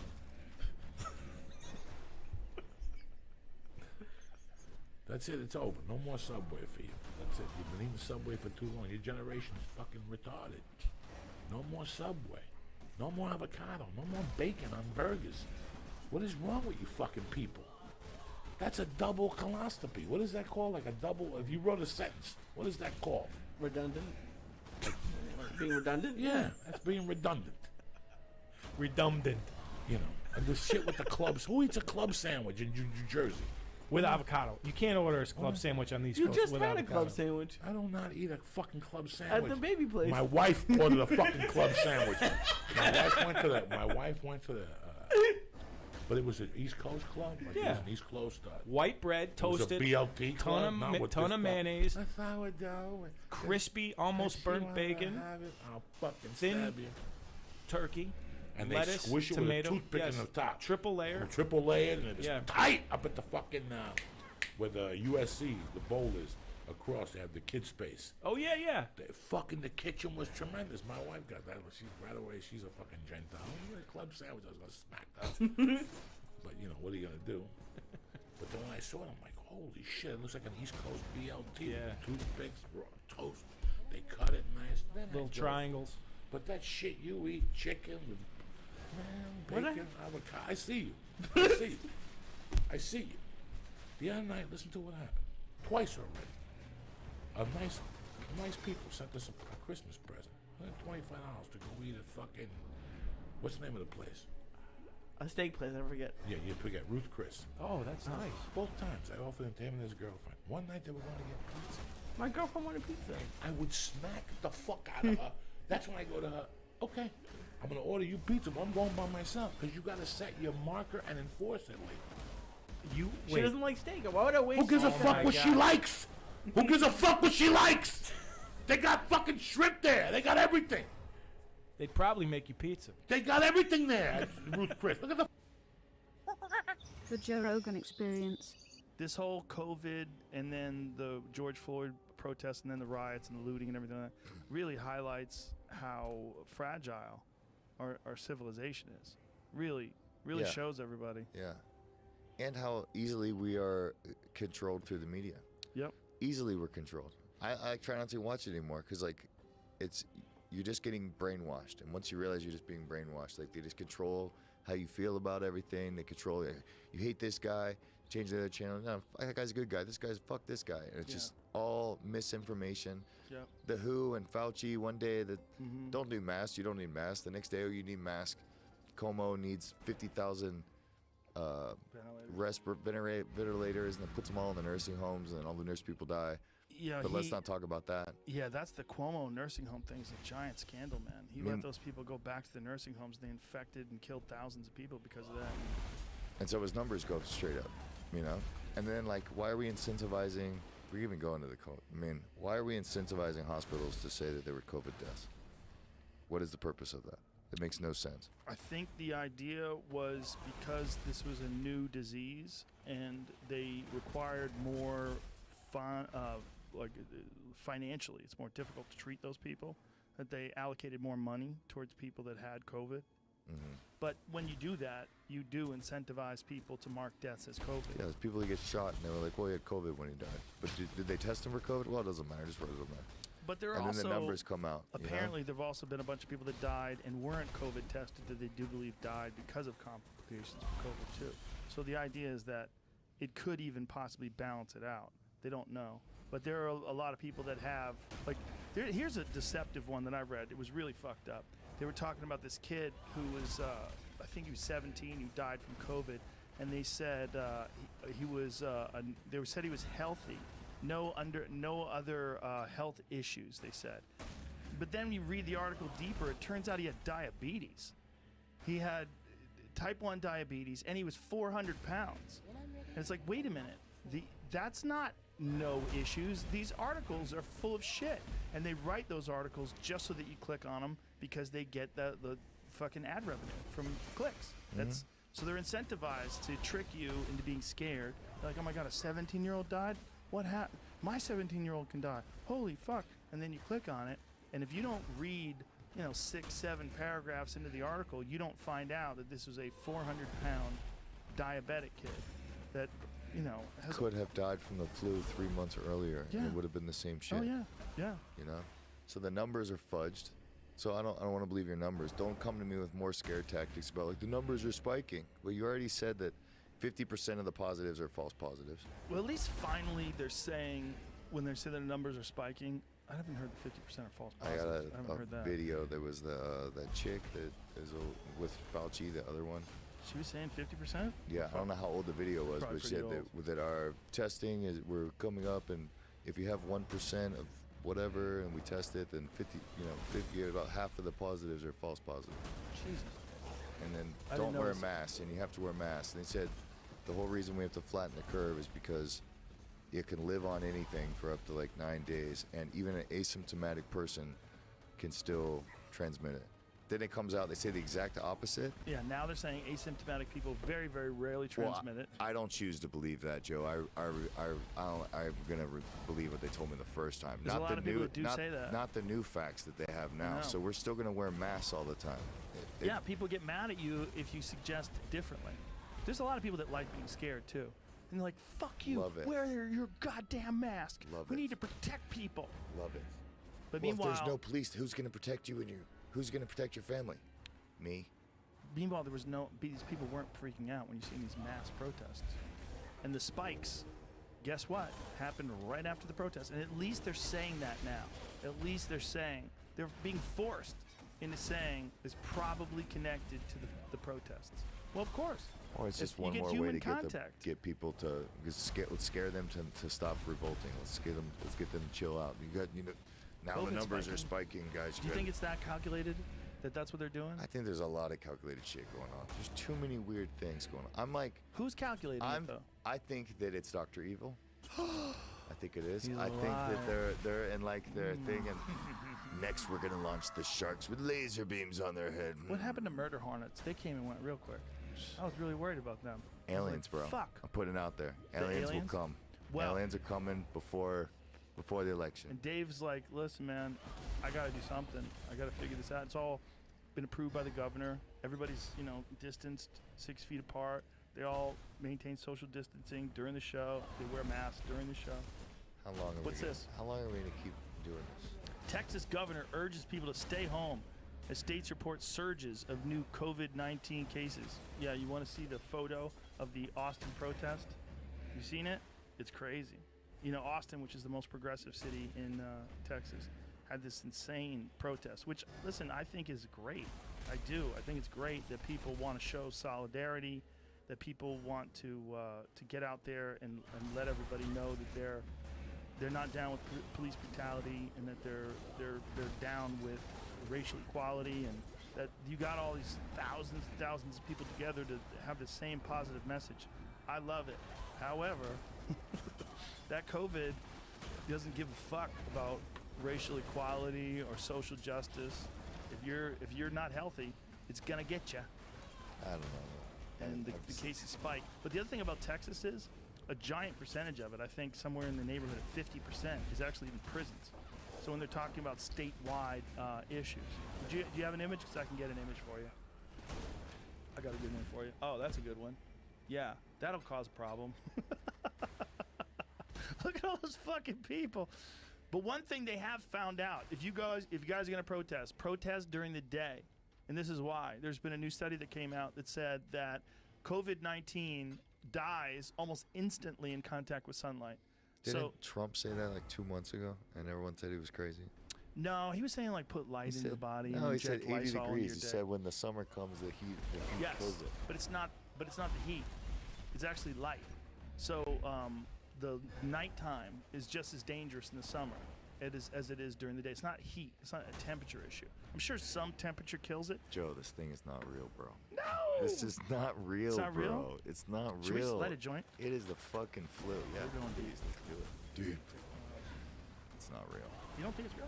I think that the flu is real. I think that people get sick from the flu every year and die. I think that it's a bad thing. I don't think that all of this nonsense that's going on, and they keep perpetuating it and keep perpetuating it. It's, come on. I just not buying it anymore. It's just, you guys, you change your views, you change your opinions. It's like if you were the writer of a TV show, say Friends. Your job would be to write a 30-minute episode that was funny and intriguing and dramatic and fucking scary or whatever the fuck. And like the media just writes an episode, and then the next day they like write a new episode and like change their shit. I understand what you're saying. Such bullshit. I understand what you're saying. I'm going to give you a different perspective. Okay. This is the different perspective. The different perspective is legit biologists have analyzed the actual virus itself, and they find all sorts of problems with this virus. I had Brett Weinstein on the podcast the other day. He's a professor, a legit biologist, and he was discussing all of the indicators in the virus that seem to point to the fact that this has probably been leaked from a lab. And he explained it in terms of the way viruses evolve. Hello. I'm going to do a terrible job of paraphrasing it because I'm a moron and he's brilliant.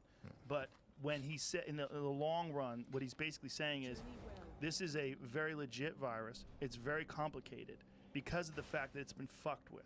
Because this is not a virus like, like a regular cold or like anything else that we've encountered before.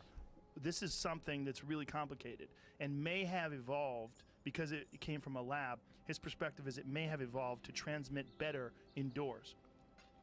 And it's very vulnerable to UV light, which also might be part of it being from a lab and not something that existed in the wild that actually just jumped from a bat to a pangolin to a person or what have you.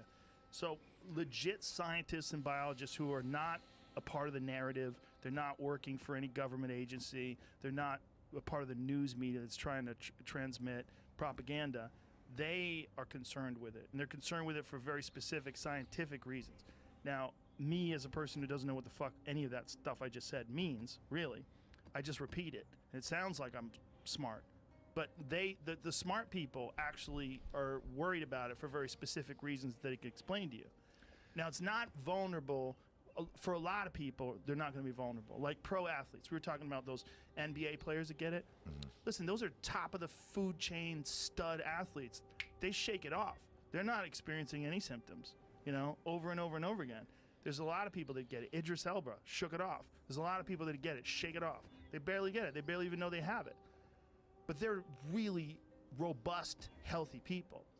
The concern is people that aren't. Old people, people that are vulnerable. When they get it, man, they get it bad. And I was reading an article today about a woman who's been sick with COVID for 100 days now. And she still has days where she has like these horrible flu-like symptoms and she gets real wheezy. But I think she has multiple sclerosis and she's got some other underlying health conditions. So those people have to really be worried about this because it's not predictable and they don't know how to treat it totally, especially in the beginning. Turned out when they put people on ventilators, my buddy Michael Yo got it, and he got it early on. And his doctor told him, if I put you on a ventilator, you're probably going to die because your body's going to stop breathing for itself. It's going to let the ventilator do all the work.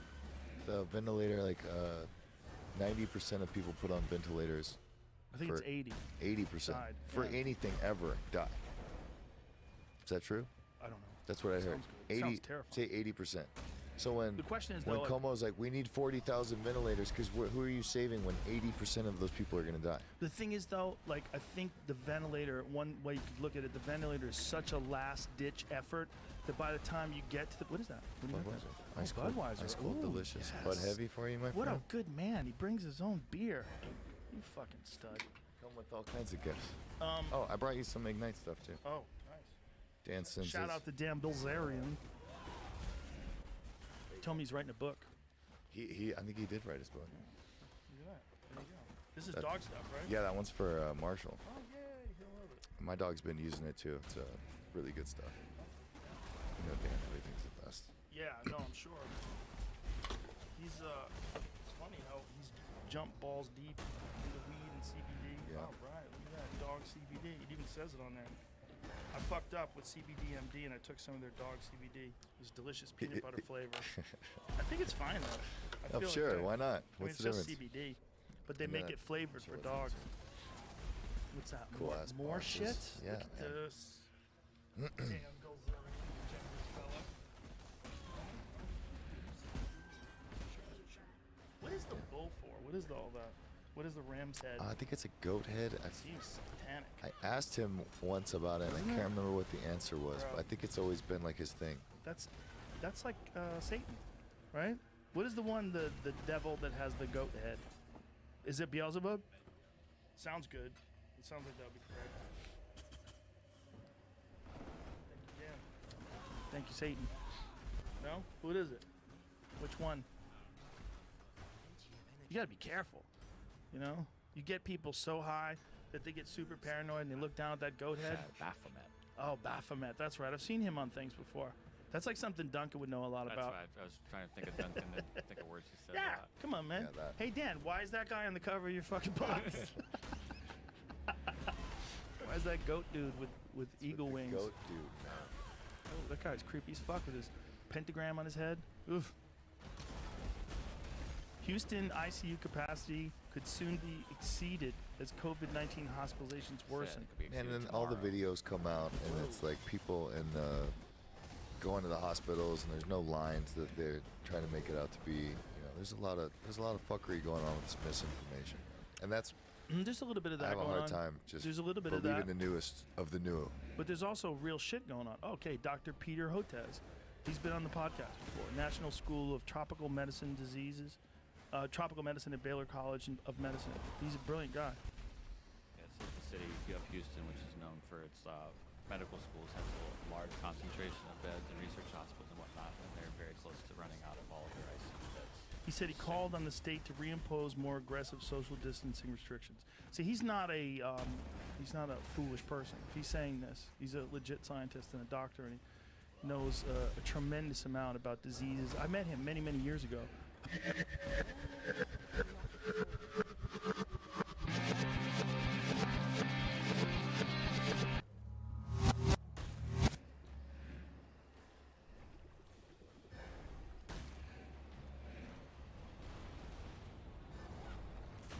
John Stewart, thank you so much for coming on the program.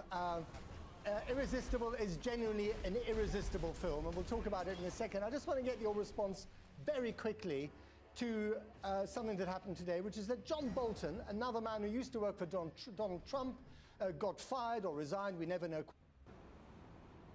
Hey folks, we've been getting a lot of questions about what knife we've been using in our videos. Here it is, a Victorinox Swiss Army. It's actually the most well-liked knife that we've ever had, and Seth and I have been using them for 20 years. It's a rosewood handled 6-inch boning knife, and these can be found just with a simple online search. We've been mentioning, hey guys, you know this guy, different knife companies in our video. However, we're not paid sponsors, and we thought, why not tell you exactly what we prefer to use as butchers. So obviously I have a brand new packaged knife here. Seth's got a couple different knives in different stages of use, and he's gonna go over what he does to keep his knives sharp, which, like mentioned, we're butchers, so daily use of these knives means that we've perfected the art of keeping a knife razor sharp, because that's really important in our job. So take it away, Seth. All right. So as you can see, like Scott mentioned, this is a brand new Victorinox knife. This one has been in use now for probably about 3 months, and you can see the difference. It's actually, you know, the edge is getting worn down. The tip is actually a little bit sharper, a little bit more narrow, as you can see, because we've obviously used this quite a bit here on our stone. And then this knife right here is a couple years old, so you can see the difference in size and the wear that the stone has had on these blades. So brand new knife, This is a used knife, same package.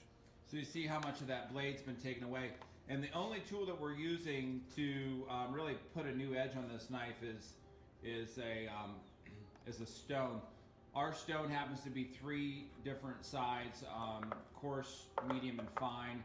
Coarse, medium, and fine. So when you get a new knife, unless you are abusive to it, it's going to be quite some time before you need to really work on putting a new edge in the knife. You're going to simply use a steel to keep your knife sharp, and then when you deem necessary, which that's sort of, I guess, you know, something that your knife will tell you when it needs some work done on the edge. With the factory edge on these knives is very good, so you don't need to get a knife out of the package and then sort of worry about heading to your stone, because it's going to be quite a bit of time, just depending on how much you use it, before you actually need to work on the edge. So Seth's going to go over what you will do when you feel that your knife needs some edge work on the stone. So what you're going to notice is you're going to notice that your edge, it's going to start rounding off over time. Typically what you can do, once you have your edge in place with your stone, you can simply just give it a hit on your steel throughout your day, and that's gonna roll that edge back into place, and it's gonna keep it nice and razor sharp for you.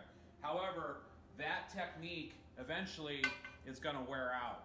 You need to go back and redo the edge on your knife, basically starting over. When we do that, typically we don't use the rough stone. This one's a little bit too aggressive. It takes a little bit too much metal off your blade. So in most situations, we stay away from the rough stone. What we do is we go ahead and start with our medium, and we always have a little bit of mineral oil on hand. We apply just a little bit of mineral oil to the stone, and we'll go ahead and just get started sharpening this knife. What I like to do, I always make one pass at a time, and then I turn my knife over and I make another pass. So we'll go ahead and just get started. Starting at the base of the knife, working our way all the way up to the tip, keeping your knife at the same angle as you work your way through. So as you can see here,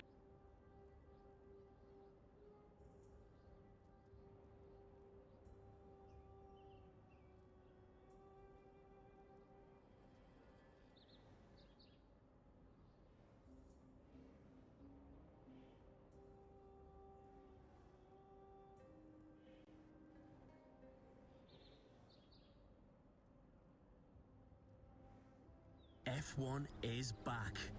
Watch every race live for just £10 extra a month. It's lights out and away we go. They got into each other. It's never been more exciting. This is brilliant racing. Are you ready?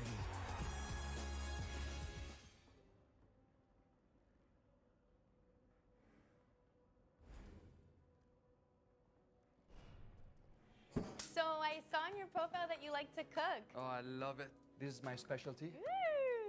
Ooh. Dang.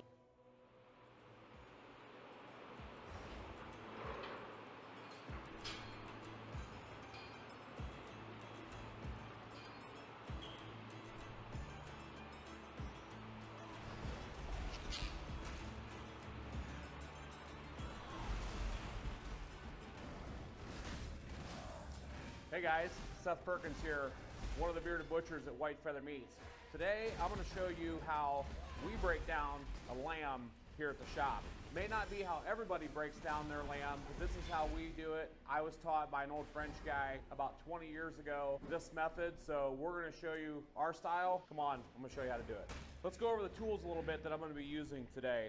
This is our Victorinox 6-inch semi-stiff knife, has our Bearded Butcher brand logo right on there. These are available on our website if you guys want to go get one. Make sure you check them out. We've got our steel, just a polished smooth steel, and my meat hook, handsaw, teeth going forwards, and then we also today we're going to use the model B16 Butcher Boy bandsaw. I am going to be using that just a little bit So we've moved into our commercial atmosphere.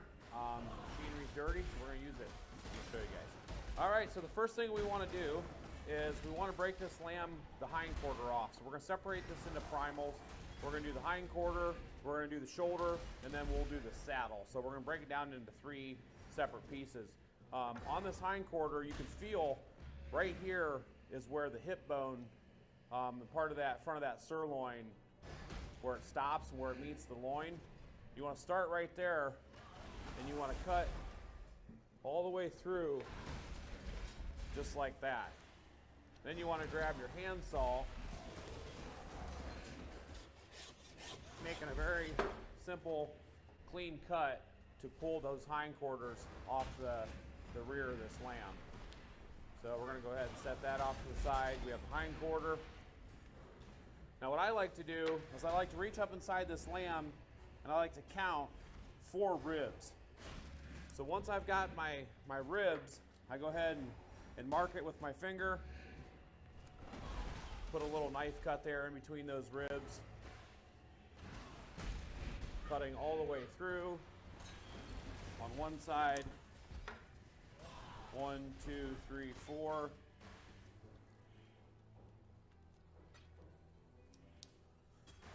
Cutting all the way through on the other side. Then we just simply take our handsaw.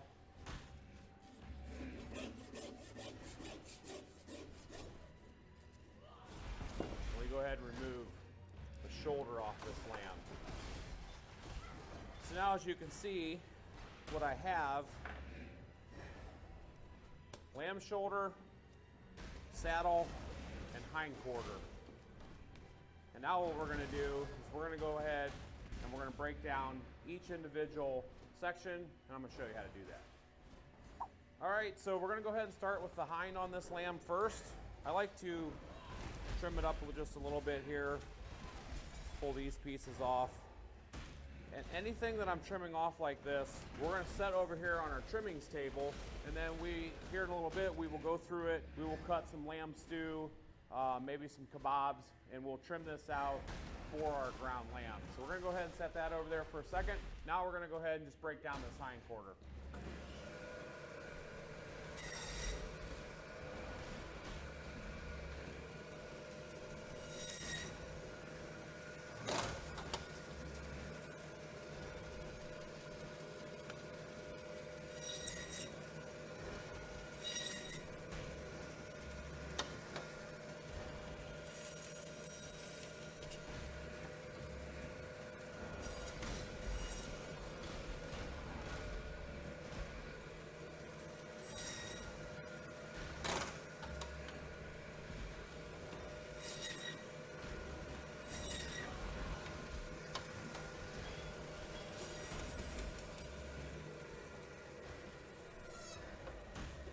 All right, now that we have these legs broke down, you can see what we did here was we cut some lamb sirloin steaks, and if you probably noticed that I took my saw and I notched through that bone right there, and that's so that I can do a little bit further trimming on these. But okay, let's start with these sirloin steaks.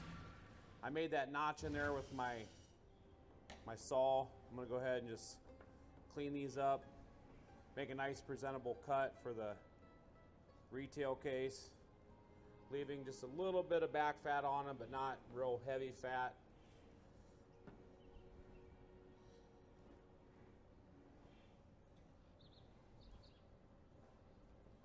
Just clean them up like that. Typically I get at about 1 inch to 1.25 inches thick, about 4 per lamb, 2 per side. It's usually what you can figure.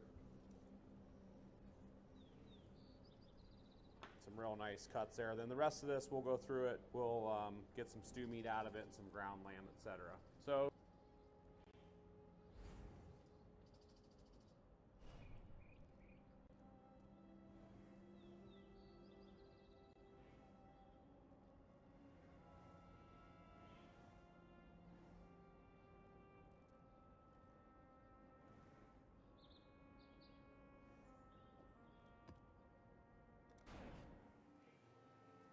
Let's go ahead and move on to the leg of lamb. Just trim them up a little bit. And what I like to do is I like to start with the shank first. popping through that tendon right there. If you follow this seam up this shank bone right here, you can find this knuckle. Cut through that knuckle and remove your lamb shank just like that. Do the same thing on this side. Finding that knuckle. Cut through there.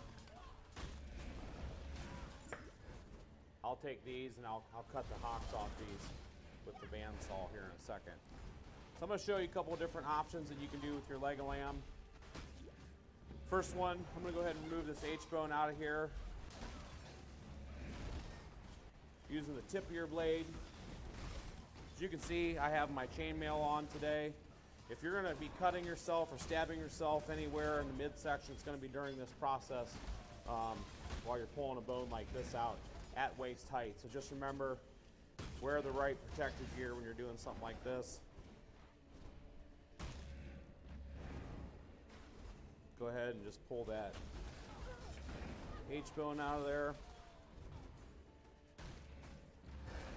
Now you could leave this bone in. You can leave this as a bone-in leg. Just like that. Just trim it up a little bit. What I'm going to do today is I'm going to go ahead and remove the bone and make a boneless leg. So I want to start right here at this ball joint, moving up along the top of this top round on this lamb, turning it around, staying as close to the bone as we can, leaving the meat on the leg, not on the bone.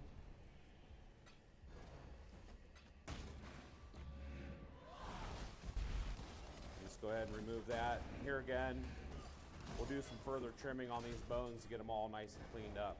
Now what I like to do is right here on the inside of this leg, there is a gland just like on a deer.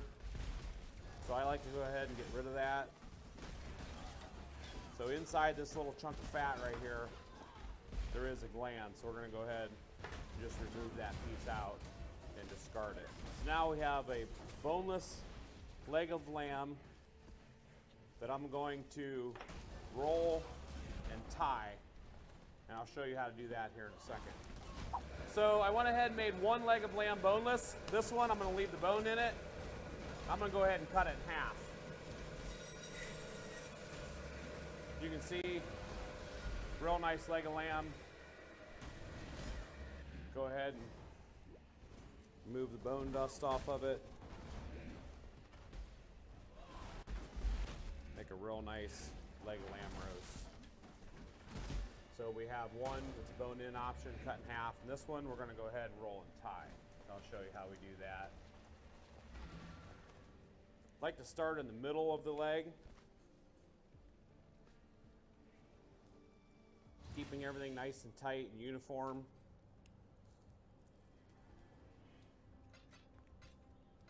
Pulling it tight, and as you do that, moving things around just so they stay in place.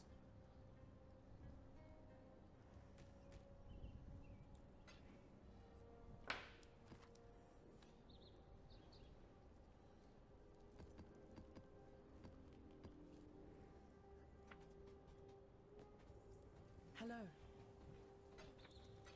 Keep your life to your own. And there you have it. Just a nice, probably about a 4-pound boneless tied leg of lamb. Trying to keep the strings uniform, nice and tight. That way things cook evenly and it looks nice. Okay, now it's time for the lamb shoulders. We're going to go ahead and remove the neck. We're going to split this in half. We're going to save some shanks. We're going to save some neck slices. And we're going to make some shoulder chops and some roasts. So we're going to move over to the bandsaw. Let's get started.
All right, so let's move back over to the table, and I will show you all the different cuts off these shoulders.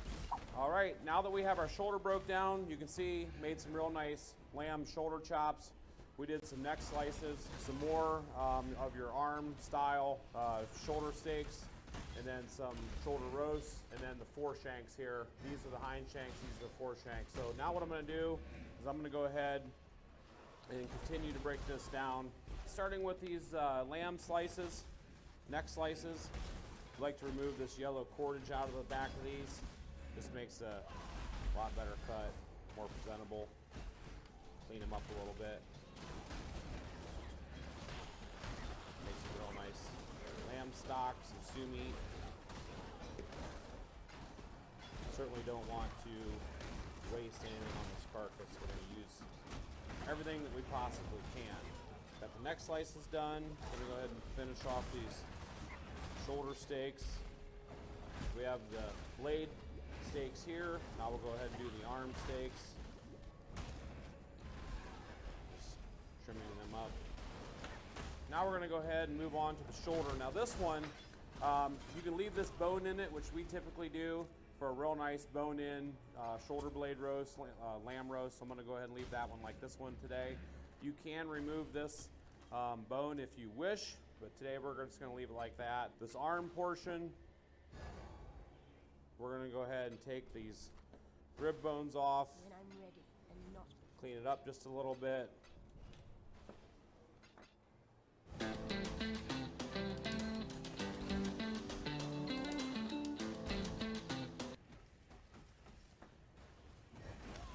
Now it's time for the rack of lamb. So we're gonna go ahead and take this saddle, we're gonna split it in half, and I'm gonna show you guys how we'll do some lamb chops, and then we'll do some French rack of lamb. So check it out.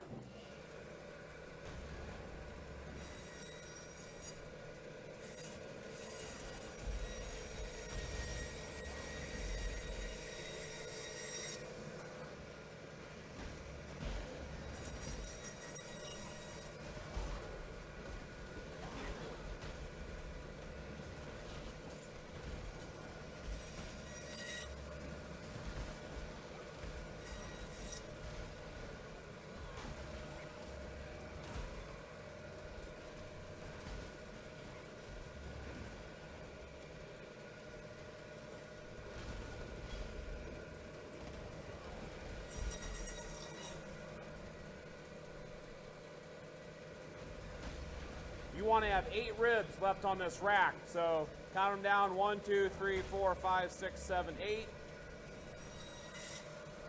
Just like that.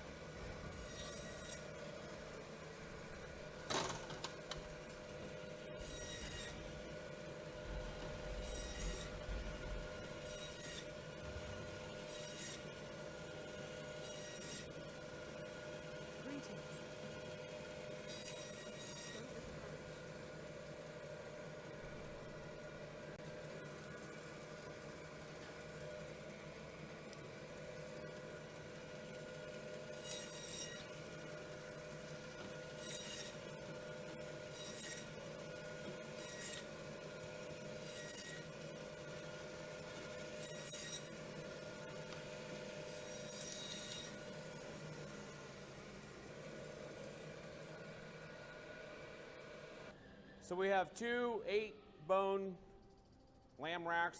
We're going to go ahead and chine the bone on these.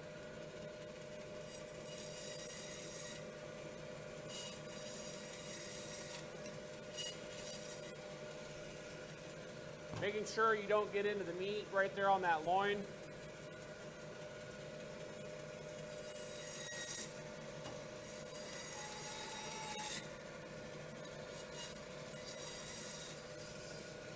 Then what I like to do is take my saw blade and just make sure that that's cut in between those bones.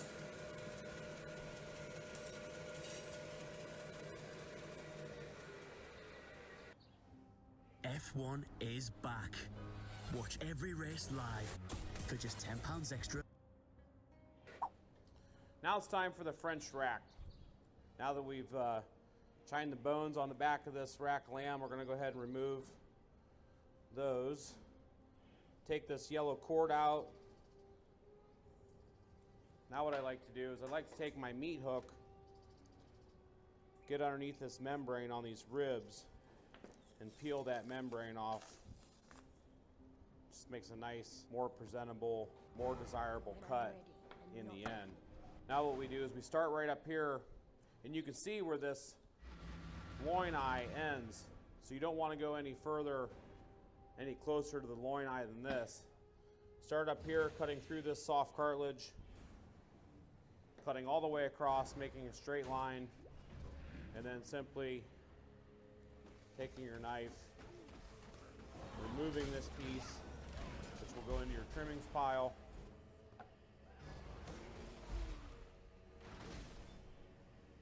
Move this little bone, soft cartilage bone here. Now I like to leave the cover on the back of these. You can take this off, you can remove the silver skin. It's completely up to you. This is the way a lot of our customers like them, so that's the way we do them, leaving just a little bit of that cover and that fat on. After you've done that, now at this point, go ahead, clean down in between the bones. You want to get these bones nice and cleaned off. That way, any meat that's left on there, if you do leave it on there, will turn a little grayish when you're cooking it. So you want a nice clean bone. That way, in the end, your dish has nice white bones. So just cutting down in between each bone.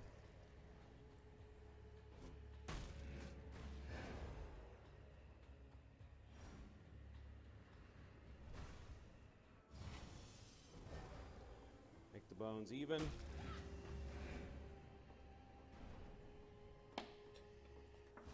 And there you have it, a real nice Frenched rack of lamb. 8 bones long, perfect for the dinner table. Let's go ahead and start with the second one.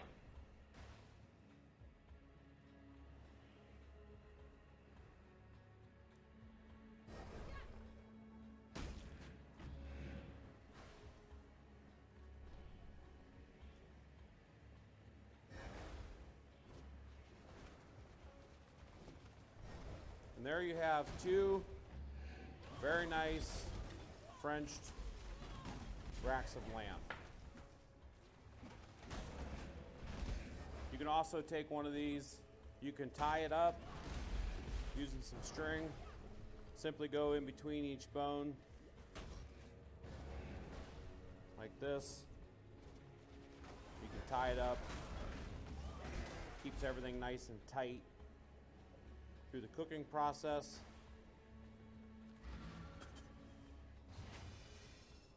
Takes a little bit more time to do, but definitely is worth it for an end result. As you can see, when I pull these strings tight, it pulls every one of these bones over real nice and straight. So there we have a rack of lamb that's tied and one that's not. So it's your own personal preference. Maybe it's your style, whatever you like. That's completely up to you. Now with these pieces right here, what you can do, these ribs that are left, you can make some lamb riblets with these. Cutting through this soft cartilage right here with my larger Victorinox knife. Peel the membrane off the inside of these with the meat hook. Sometimes if you need to, you can get a hold of it with your apron. Peel that membrane off. And then just take your larger knife, cutting in between these bones for your lamb riblets. So we'll go ahead and do the same thing on this side. Finding that soft cartilage, pulling this membrane, cutting down through each bone.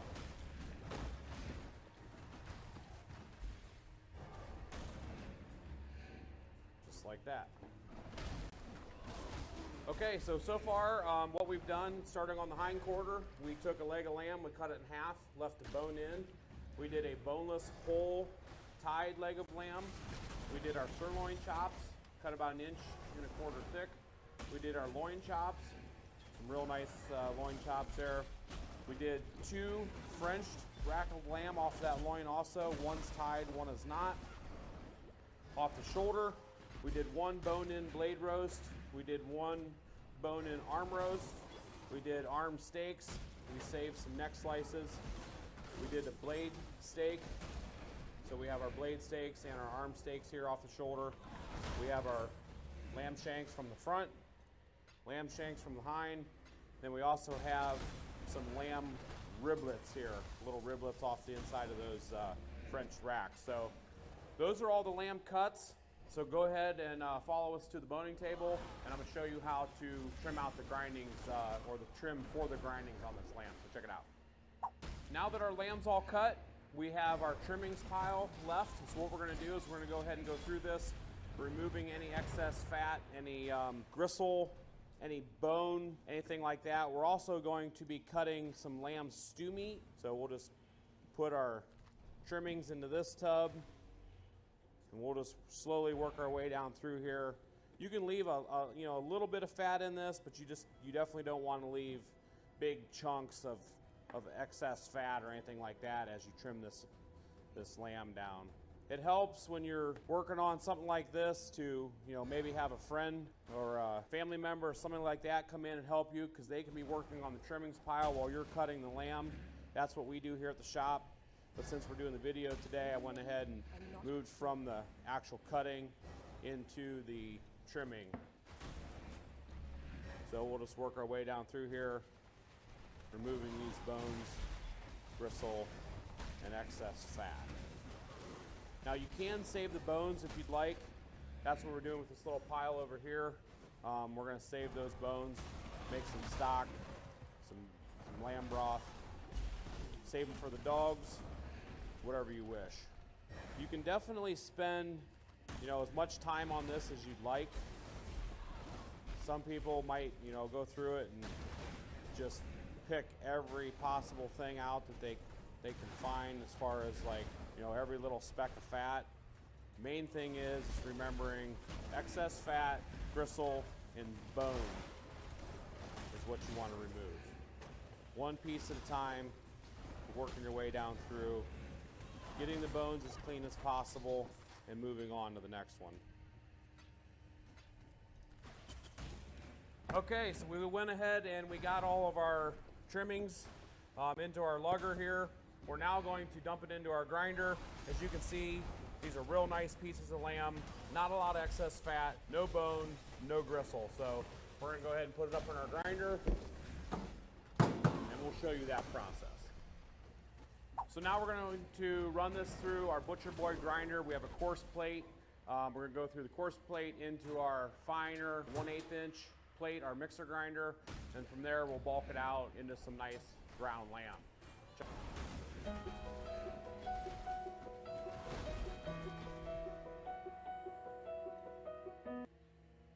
Check it out.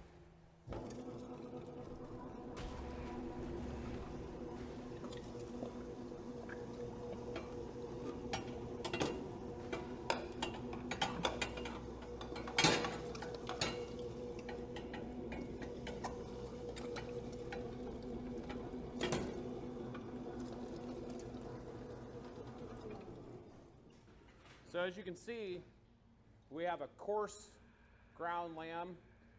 This is a mixer grinder, so it's going to mix that fat that we have in there real nice.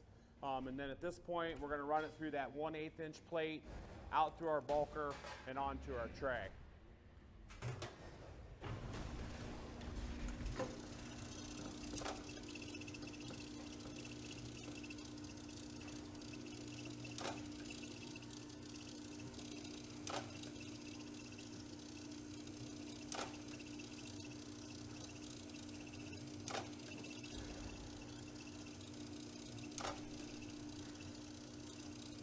There you have 12 beautiful 1 pound packs of ground lamb, mixed in very nice. You can see the fat that's in there is mixed very well. Very, very nice for the display case. So let's go ahead and add this to our pile over here. Finished product, we went over all the different lamb cuts, the hind, the shoulder, the loin, the saddle portion. And you can see I went ahead and added the ground lamb to our pile here. So this is what you would expect off of one whole lamb. This one weighed 57 pounds hanging weight, which put it somewhere right around the mid-90s as a live weight, maybe 100-pound lamb.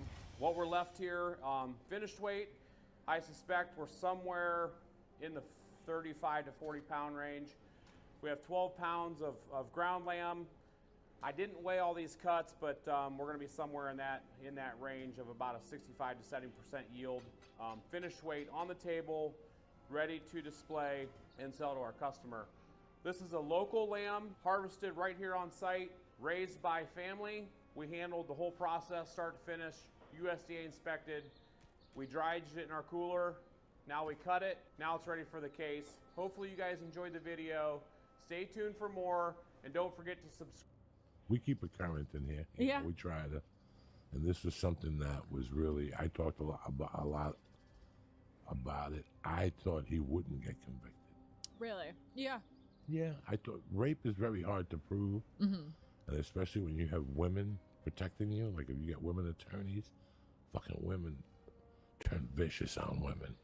You know, it's ugly, but you're trying to keep your client out of jail. But women against women, that's the worst fight there ever is. So I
knew that it was going to be down, it was going to be an uphill, but they got him. You know, he fucked over a lot of people. Everybody knew about it. I don't want people to think that nobody knew what was going on. Yeah. Everybody was in on it, you know, and then you came in and blew my mind with a bombshell fucking story that he whacked off in front of you. When he came, what did he do? Well, I only remember one time, and it wasn't in a I never saw him come into a... We're talking about Harvey Weinstein. Right. For those of you who don't know who we're talking about. He came on the floor, on the carpet. Did he get dizzy or anything? No, it was backwards? like, no. I just saw him come on. He came onto the carpet and just left it there. And he kept talking to you like nothing happened? that time, it was like the last time I ever saw him, and it was Well, let's like break it down. Okay. All right, so you get here. The year is 2013. Okay, you're 26. I'm 26. You're hot to trot. I'm hot. I moved to LA. I want to be an actor, you know, stand up. I had been doing some open mics in New York, but came out here, you know, for the whole thing. And the first weekend I got here, I did a photo shoot. I was living with a Russian supermodel at the time. And she was like, you have to do photo shoots. It helps you with your career. And I was so dumb and naive. I was like, okay. But today, I'm like, how the fuck is that going to help me? You know, I see these girls who waste their time doing photo shoots on their fucking Instagram. And it's like, why you write a joke? You know what I mean? Like, why you fucking getting dolled up and spending $500 on hair and makeup and doing a photo shoot? Like that, I don't know. Anyways, it's fun sometimes. But so I did this shoot with this guy, this photographer who was very good, did a lot of like sexy photos. And he was like, oh, you have to meet this producer. Did he charge you? No. He didn't. I think he was a perv though. I think he just wanted to see me in lingerie. It was like lingerie shit. Again, I don't know how this shows I was funny, but so he goes, I got this producer I want to introduce you to. He'll really like you. He ended up producing Requiem for a Dream, which was one of my favorite movies growing up. I had it on VHS. I was so excited to meet him. And so I'm texting with the guy. He goes, come meet me right now. I was like, okay. So I met him for coffee after the shoot. I was like, oh my God, this is like all happening so fast kind of vibe. So I'm hanging out with him. We're having coffee. And he's like, you're so funny. You know who would really like you? Harvey Weinstein. And I was like, Harvey Weinstein? And he was like, yeah. He's like, I could introduce you. Like, he loves meeting young actresses. And I was like, okay. So a couple days later, I'm fucking meeting him at the Peninsula. And I'm thinking, oh my God, I've been in LA for a week. I'm already meeting Harvey Weinstein. I'm having a great fucking week. You know, I'm doing LA right. And I get there, I walk into the lobby, and he's in the bar with like two female assistants, and they're drinking coffee and stuff. And he's like, let's have the meeting upstairs. And I'm like, great. You know, I figure he needs privacy. You know, he's Harvey Weinstein. Like, you know, he doesn't want to have a meeting in front of all these people. People are going to be coming up to him. I think nothing of it. We go up in the elevator. We're in the elevator, and he looks over at me, and he goes, how old are you? And I was like, 22. And he goes, no, you're not. And I was like, 26. He goes, that's more like it. So we get up to the room. We're hanging out. And I'm telling him about myself. And he goes, I want you to write a sitcom for me about two girls living in LA. And like, dumb idea. But at the time, I'm like, okay. You know, he's probably just spitting out what I want to hear. So then he goes in the bathroom. He comes back. He's in a robe. And I'm like, oh, okay. He might be getting ready for a shower. It's time for me to go. And then he's just like, can you give me a massage? And I'm just like, I'm so bad at massages. I'm not good at them. So he gets like a little annoyed. And then he's like, and then he just takes his dick out and starts jacking off. And I'm just like sitting there like there wasn't much of a transition in between that. And I didn't say anything. Cause like to me, like this first time, like I wasn't outraged. Like it was almost like funny to me. Like, okay, you know? And then he was like, so he just jacks off, and I sat there kind of in shock. And then he was like, write that, and then he comes. I don't remember that particular, you know, but I'm assuming he came. And then he was like, okay, write that pilot for me. And I was like, okay. And then I just left. And I didn't see him for a while. He texted me a couple times, but, you know, it kind of just like nothing happened. So I didn't really think much of that. You know, I was like that. It was more like that was weird. I wasn't like I was outraged at first. I was just like, that was a weird fucking day. You know what I mean? So a couple months go by, and I ended up going to the Cannes Film Festival. I was dating a studio executive for Paramount, and he took me with him to Sundance, to Cannes. It was very fun. And we see Harvey there. You know, he's like all over. And he was like, hey, like come by my hotel like tomorrow afternoon for lunch. And I was like, I'm not going up to your room again. And he was like, no, we're just gonna have coffee downstairs. And I was like, okay, all right. So I go there, he's downstairs in a meeting, and he's like, I forgot something upstairs. And I was like, okay, I'll wait down here. He's like, no, just come with me. And there was like an assistant with him. So I was like, okay, like maybe this is gonna be okay. So we go upstairs, and then he starts getting weird. And he's like he's doing weird shit now to his assistant when I'm just sitting there. And I can't, like, he's trying to, you know, make her like kiss him or something or do something like that. And I'm like, all right, I gotta go. And he's like, no. And I'm like, no, it's fine, I'm gonna go. So I ended up leaving. I see him like the next night out at a party. He's like, come sit with us. The guy I was kind of dating, we were all like hanging out together. It was fun. It was no big deal. We party hopped around. We went to like clubs and shit. Couple months later, then I see him in LA, and he's like texting me to come back. Or maybe it was like a year later or something. He's texting me to come back. And I was like, no, I'm not going to come back. Because at this point, I know what the deal is. And he's like, no, it's not like that. I'm going to get you an audition. So I don't see him. He gets me an audition for this movie. What was the boxing movie with Jake Gyllenhaal? South something? Southpaw. So he gets me this audition for Southpaw. Someone in his office. Oh, I had a meeting with someone at his office. They're like, make sure you call us after the audition, you know, to like seal the deal kind of thing. Nothing ended up happening with it. Maybe I didn't have a good audition. And then like, you know, a couple months go by. I like send him a stand-up tape. Looking back, it was so fucking bad. You know, like those first stand-up tapes you get? I can't believe I sent that to him. Not that it fucking matters now. But he was like, I loved that YouTube thing you did. He was like, you know, work on your half hour. I'm going to get everyone in town in a room together to watch you. And like, you know, watch you do like a half hour or something. He, you know, promising me things. So, you know, trying to get together with me. And then finally, he sees this movie, Don't Think Twice, Mike Birbiglia's movie, the improv movie. And he's like, come by the Peninsula. I was like, no, I'm not going to come by. And he's like, no, I just saw this movie. I'm thinking about turning it into a series. This is your world. Let's talk about it. He's like, I'm having drinks with people on the roof. People you should meet. And then I'm like, fuck. And, you know, a voice inside me was like, don't go.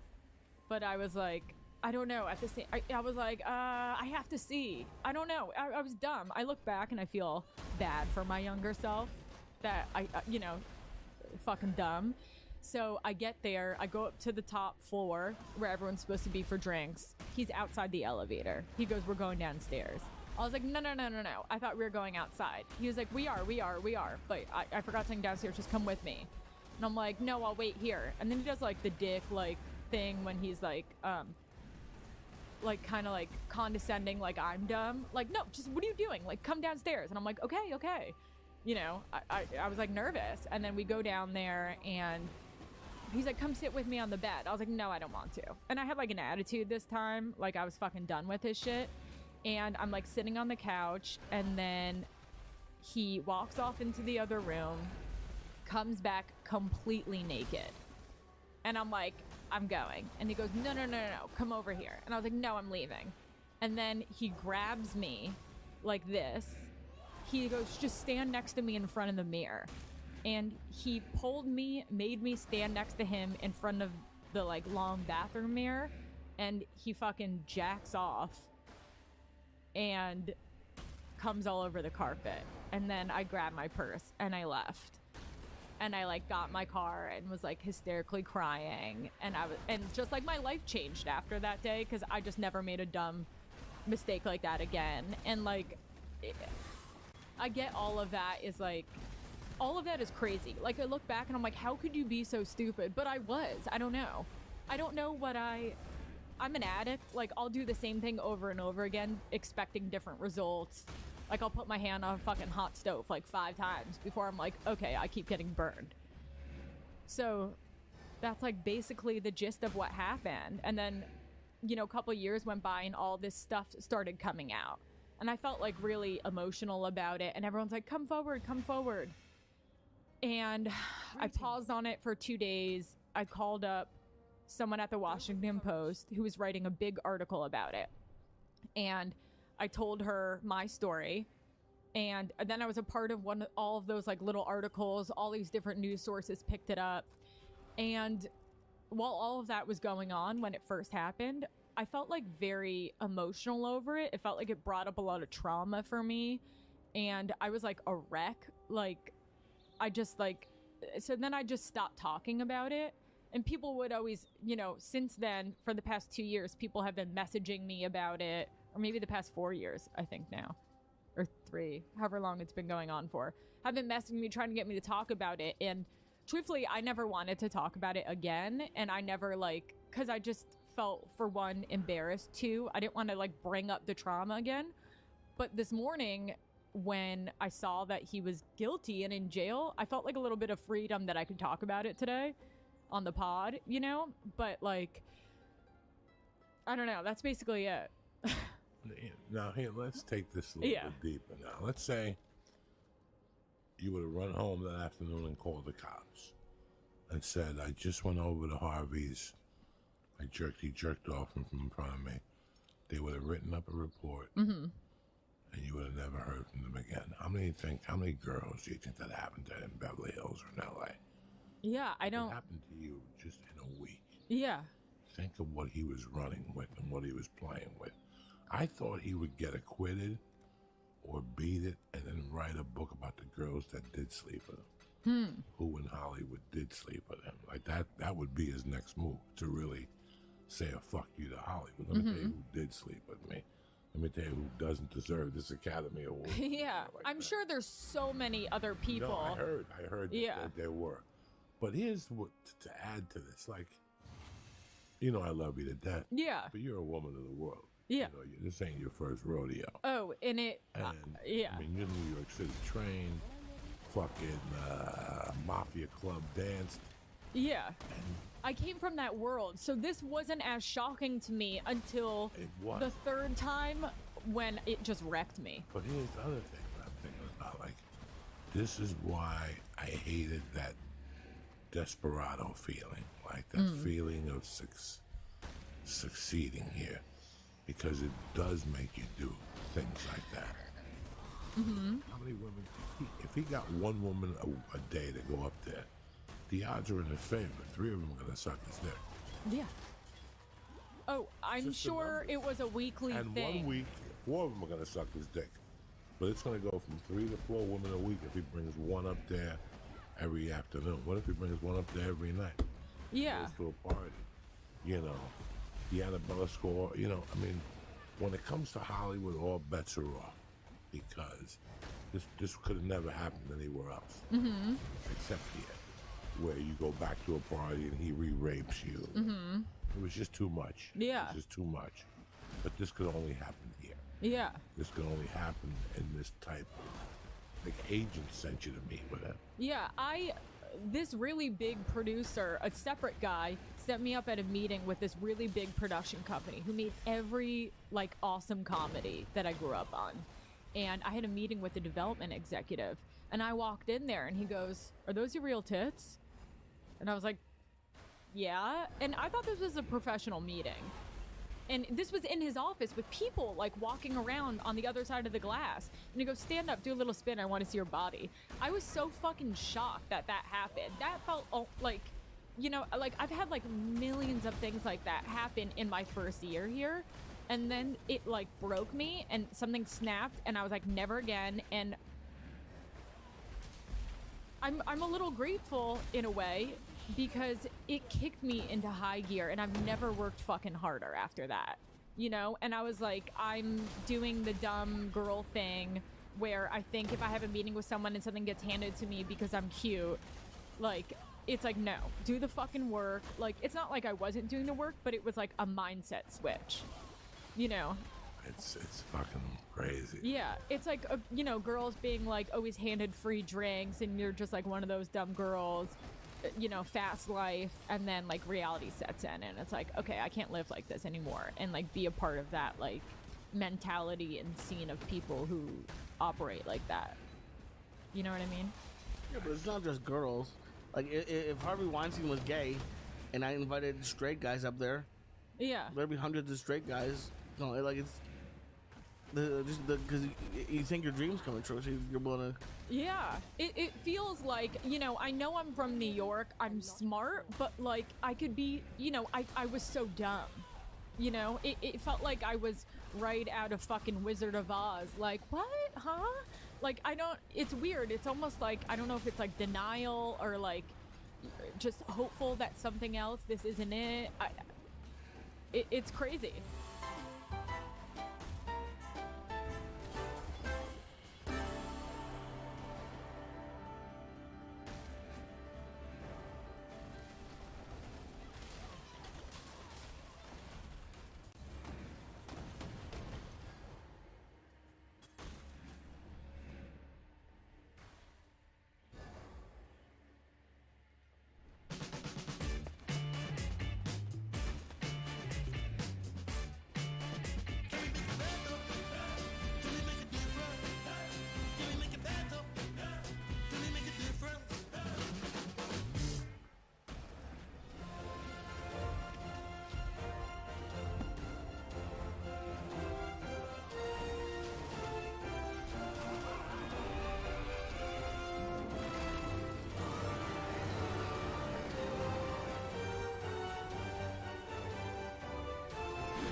Jam packed. So if you saw two guys in the car, you had to run back and tell them there's two guys in the car, and all you did was walk around the neighborhood all What day. did that mean? It's like a lookout. You're like a lookout, and then they would. These guys are in the neighborhood. Yeah, like there's cops in the neighborhood, or there's a car down the block with weird plates, and the guy's sitting there by himself. Right. They would give you like $40 to just walk around the neighborhood, run them errands, go get them ham and cheese sandwiches, and then at 4 o'clock when the number comes out, the Brooklyn number. Because there's 3 numbers. There's the Brooklyn number, the New York number. I didn't know that. Which comes out in number. Yeah, when you look at the total mutual of the track of the Daily News, when you open up the Daily News, you look at there's always the track. They always give you, only in New York do they give you the fucking track results and what the track made. So the track handle is what the last 3 numbers is the number of the day.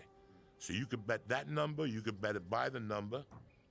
And, you know, neighborhoods where Mike came from, where my mom had these places set up, people have a dream.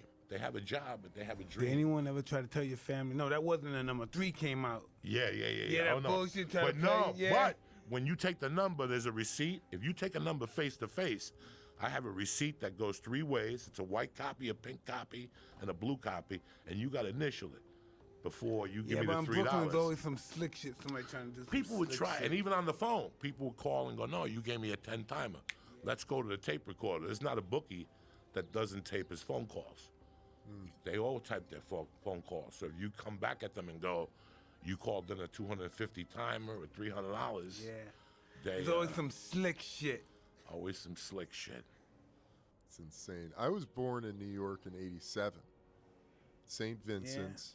Lived in Brooklyn and Park Slope. Brooklyn, where, Atlantic Avenue? We were on 12th Street between 8th Avenue and Prospect Park. I know that place. I was already gone. I was doing time in '87. Wow. No, '87 was when I got in trouble. Everybody was doing 88. time in '87 and '80. In the '80s, everybody was locked up. Hey man, you know, you make mistakes, and everybody was locked up. And the funny thing is, Monday I posted the picture of the guy I kidnapped in 1987. He came to my show this past weekend in Tucson. Wow. I've been in touch with him for about 5 years. I apologized to him like a man. It was a drug rip, Mike. It was he had 2 kilos of coke, and I was young, I was stupid, you know, and I made a mistake, and with another guy, and we fucked up, and I did, you know, he didn't even testify, Mike. He didn't even testify. The other guy, my partner in it, testified against me. And then I plea bargained to 0 to 6. The judge gave me 4 with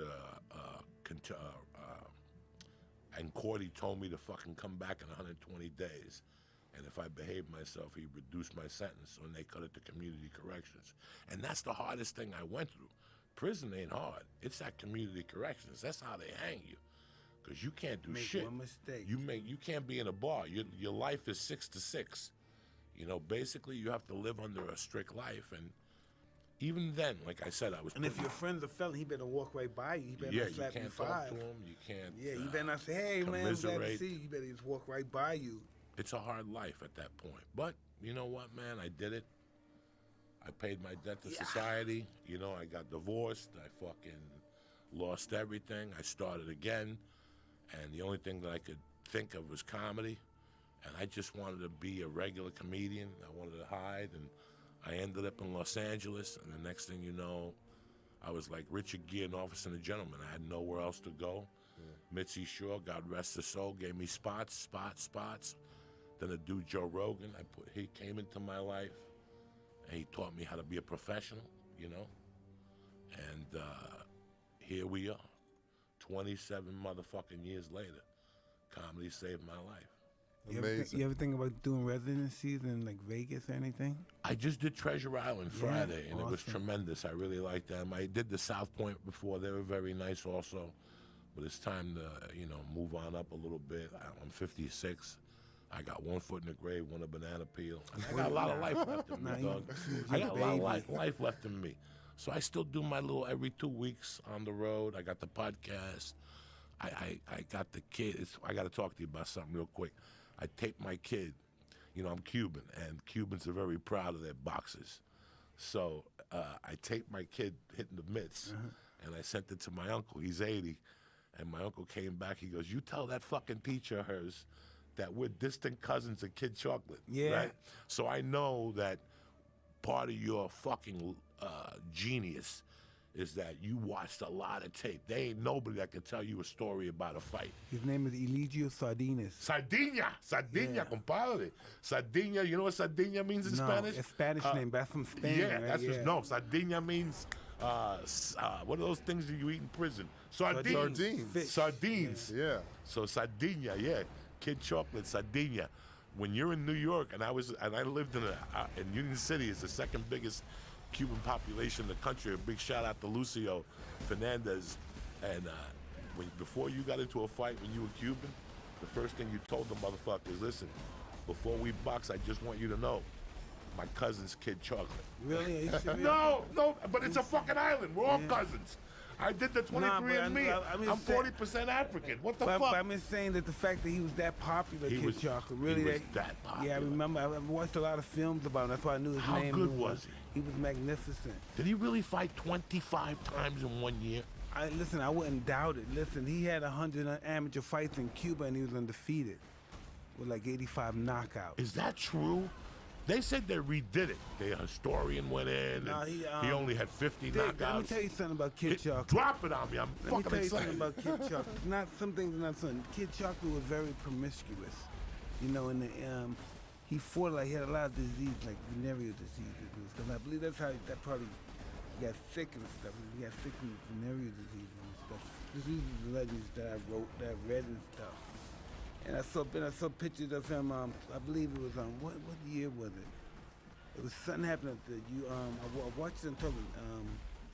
And I think after I'm gonna look on YouTube and see they showed pictures of him in Cuba like in the 80s, like in 84, 88, something to that effect. And he was this old, broken down man, but he was a magnificent fighter. He was so inspirational for fighters like Archie Moore, Henry Armstrong, because when they saw him fight, he made more money than the heavyweights. He made like $100,000 a fight in one particular fight or something like that. And that's why he was so popular. Everybody just loved him. They made songs. Wasn't going to make songs about him. Count Basie did songs about Kid Chocolate and stuff. He was just a magnificent sensation when he came to America. He moved to New York, and he was awesome. He was from Panama, Al Brown, and all those guys. He was just magnificent. It's just that he had got sick.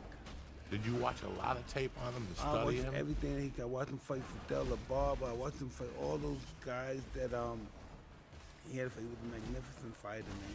He fought Tony Campanelli. He fought all these guys. He had probably 150 fights, pro fights. Great fighter, very sensational fighter, very popular fighter, one of the most popular fighters. And they had people name themselves after him too. Right. Such a Kid Chocolate, Big Chocolate, this and that. Sardines. Awesome fight. Because when he came to, when Castro took over, he was a very wealthy guy, Kid Chocolate, but he took everything. And he died in Cuba, correct? Yeah. Castro took everything? He was wealthy. Yeah, he had money. Castro took all the property and all the cash out of the bank. You know, they were communists, so I guess that was basically... They had to shut it down. Yeah. It's funny how many venereal diseases, when Columbus went to Cuba, he brought back, like he took something, then he went back, and what they brought back was sugar and syphilis. Yeah, see, the rumors were the Cuba got was sick. a big syphilis fucking hotbed. Interesting. You know, I tested hot for syphilis a few times. No biggie. I moved on. Fucking. Doing all right? Nah, I'm doing all right. I ain't never catch no fucking syphilis, you know? Everything, I ain't never caught no shit I caught like the that. crabs one time, Yeah, 85. But that was yeah. it. Holy Fuck. shit, man. Well, the time you guys came up, I'm just glad you didn't get the HIV. Oh, man. Thank God. No, you know what? I can't see needles. God threw me a big blessing. I can't see needles. So I think I snorted heroin maybe 3 times. And I liked it. So I'm not gonna lie to you, but I knew that it would be a problem. I had enough problems on my hands with the addictions I already had. So I left it alone, and till this day, I've been clean 11 years from that white fucking devil. Amazing. And I don't know how I did it. I woke up one day and that was it. There was no rehab. There was no hugs. I looked at my girlfriend at the time, and I knew I didn't want her to find me on the floor.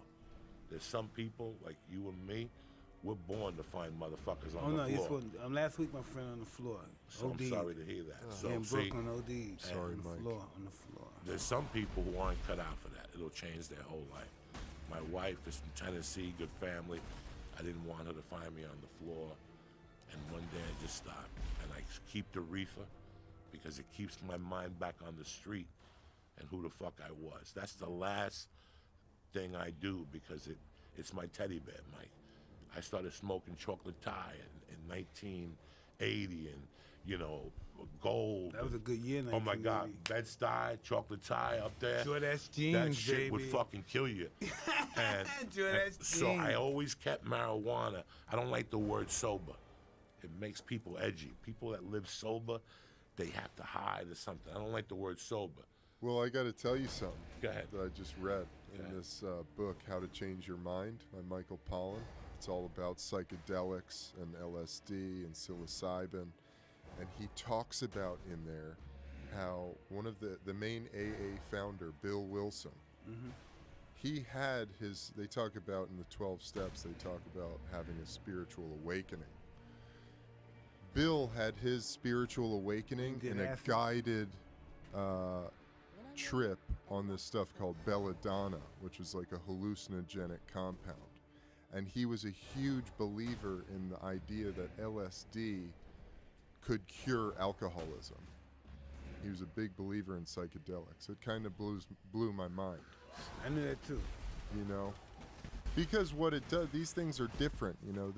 They crush our ego. They show us all our trauma and our pain, and they help us forgive ourselves. Joey, do you still do any? I know you've posted like jars of fucking mushrooms on your Instagram, but do you still? It's funny when we were talking about mescaline. We used to get mescaline Remember hits. that back in the days? Back in the day, and four-way And acid blotted and and all stuff. that stuff. My mom died. I started doing acid maybe a year before my mom passed. But when my mom passed, one of the reasons I'm still here is because I went on an acid fucking tear for like a year. I'm scared now that I might have something because for a year I did acid. I would go home at night, do a hit of acid, and listen to Black Sabbath. I would force myself. And then my mother died in 79, and in 80, The Wall came out. They do a song called Mother. Oh, yeah. And Ozzy Osbourne has a song on his album, Mother, Please Forgive Us. And I would force those on myself and face my reality that my mother was gone. I mean, it took me 5 years. Grief is a fucking motherfucker. Yeah. It took me basically from 79 to 84 to basically realize when she was gone. Even though they put her in a hole, I was there. There were nights I would still drive by my old house just to see if they made a mistake. And she got caught at Yonkers Raceway in traffic and just, so The acid helped me deal with it. I hate myself for doing it, what I did, but one of the reasons why I'm still here is because I faced my fucking Well, I think it's pain. yeah, man. I think it's very therapeutic. You know, they're coming out with more and more studies about how these things are helping people deal with depression, dying, you know, the most intense things that happen in life. You know, and that's what kind of blew my mind, is that the 12 steps that he put together are really the steps of a psychedelic trip. You know, you surrender to something. You realize that you are in the hands of God, and you make an encounter with God and oneness, and we are all connected. And then you experience some sort of inventory of seeing all the things that you did wrong, you know, all of the trauma that you caused in your life. And then it moves to making an amends for all of that, you know, and apologizing to those you need to and to yourself, and finding forgiveness for yourself. You know, my biggest therapeutic thing is I love smoking marijuana in the morning, getting stoned, and just letting my hand do the walking on a piece of paper. And I'll write out 2 or 3 pages, and then later on that night, I'll look at it and then write what I'm thinking at that point. You know, I think for me, the writing has always helped me with the marijuana, especially like last night I got home from the Comedy Store, 11:30. You're wired up. You just did 2 motherfucking shows. You're yelling and screaming. You're jacked. Talking about Jesse Smollett and shit. Fucking it up for that's fucked motherfuckers. it up. Holy I don't even fuck. talk about that. Let's talk about fucking it up. But you know what, man? Listen, I had a Santeria godmother, and I went to see her in 1995 before I left New York. And she read my cards, and on the way out, she goes, do me a favor. Don't ever do business with 3 people. In 1985, the last thing she said to me is, it says right here, don't do business with 3 people. In 1987, what did I do? I set up a kidnapping with another guy and that. I remember when I turned myself in, I kept seeing images of my godmother saying, don't do business with 3 people. That's what Jesse Smollett That's all she said? He did business with 3 people.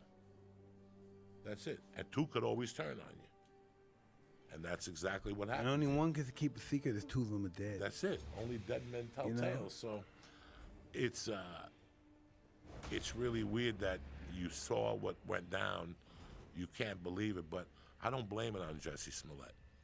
I blame it on the pressure that Hollywood puts on these kids, whether it's Hollywood makes us do some fucking dumb shit. If you fall into that motherfucking hole. You think just for like attention? I don't know. Just it's to just crazy. You know what? The thing is, we want these people to love us. We want these people to give us jobs. We want to live our life happily ever after and be the head. Sometimes be the head nigga on the team. I'm gonna be the baddest nigga on the team. I'm the richest, the baddest, whatever it may be. You know what I mean? And then we forget who we really are. You know, we get lost in this fucking cloud of success, or what we believe is success, being different from what we were. You know, I've been to that stuff. He's hating who I were. I don't want to be that person no more. That person helped me become who I want to be. Why don't I want to be involved with that person no more in my life? I used to always be that way. I used to always want to close the door of my path, forget I was a thief. You know, my parents and they were street workers and all that stuff. So all that stuff would make people, you know, want to throw their old life away. But you know, you always have to believe who you are and have to accept who you are. You know what I mean? And be conscious. And I always tell people my conscience supersedes my color. You know, because I know what time it is out here. You know, I mean, I know people from my experience in life and meeting Cuss. You know? I wish I would have met Cuss, because when I did The Longest Yard, that was as I was shooting it, I got smoke blown up my ass. And when the movie came out, nothing happened. And that was one of the darkest times of my life. And about a year and a half later is when I quit smoking snort and blow. That was the darkest pain I had, because, and after that, I never bought into it. Once Betrayal's the trip. Betrayal will cause people to commit suicide. You know, you think, you know, if you do well here, this is going to happen, and no one ever calls you.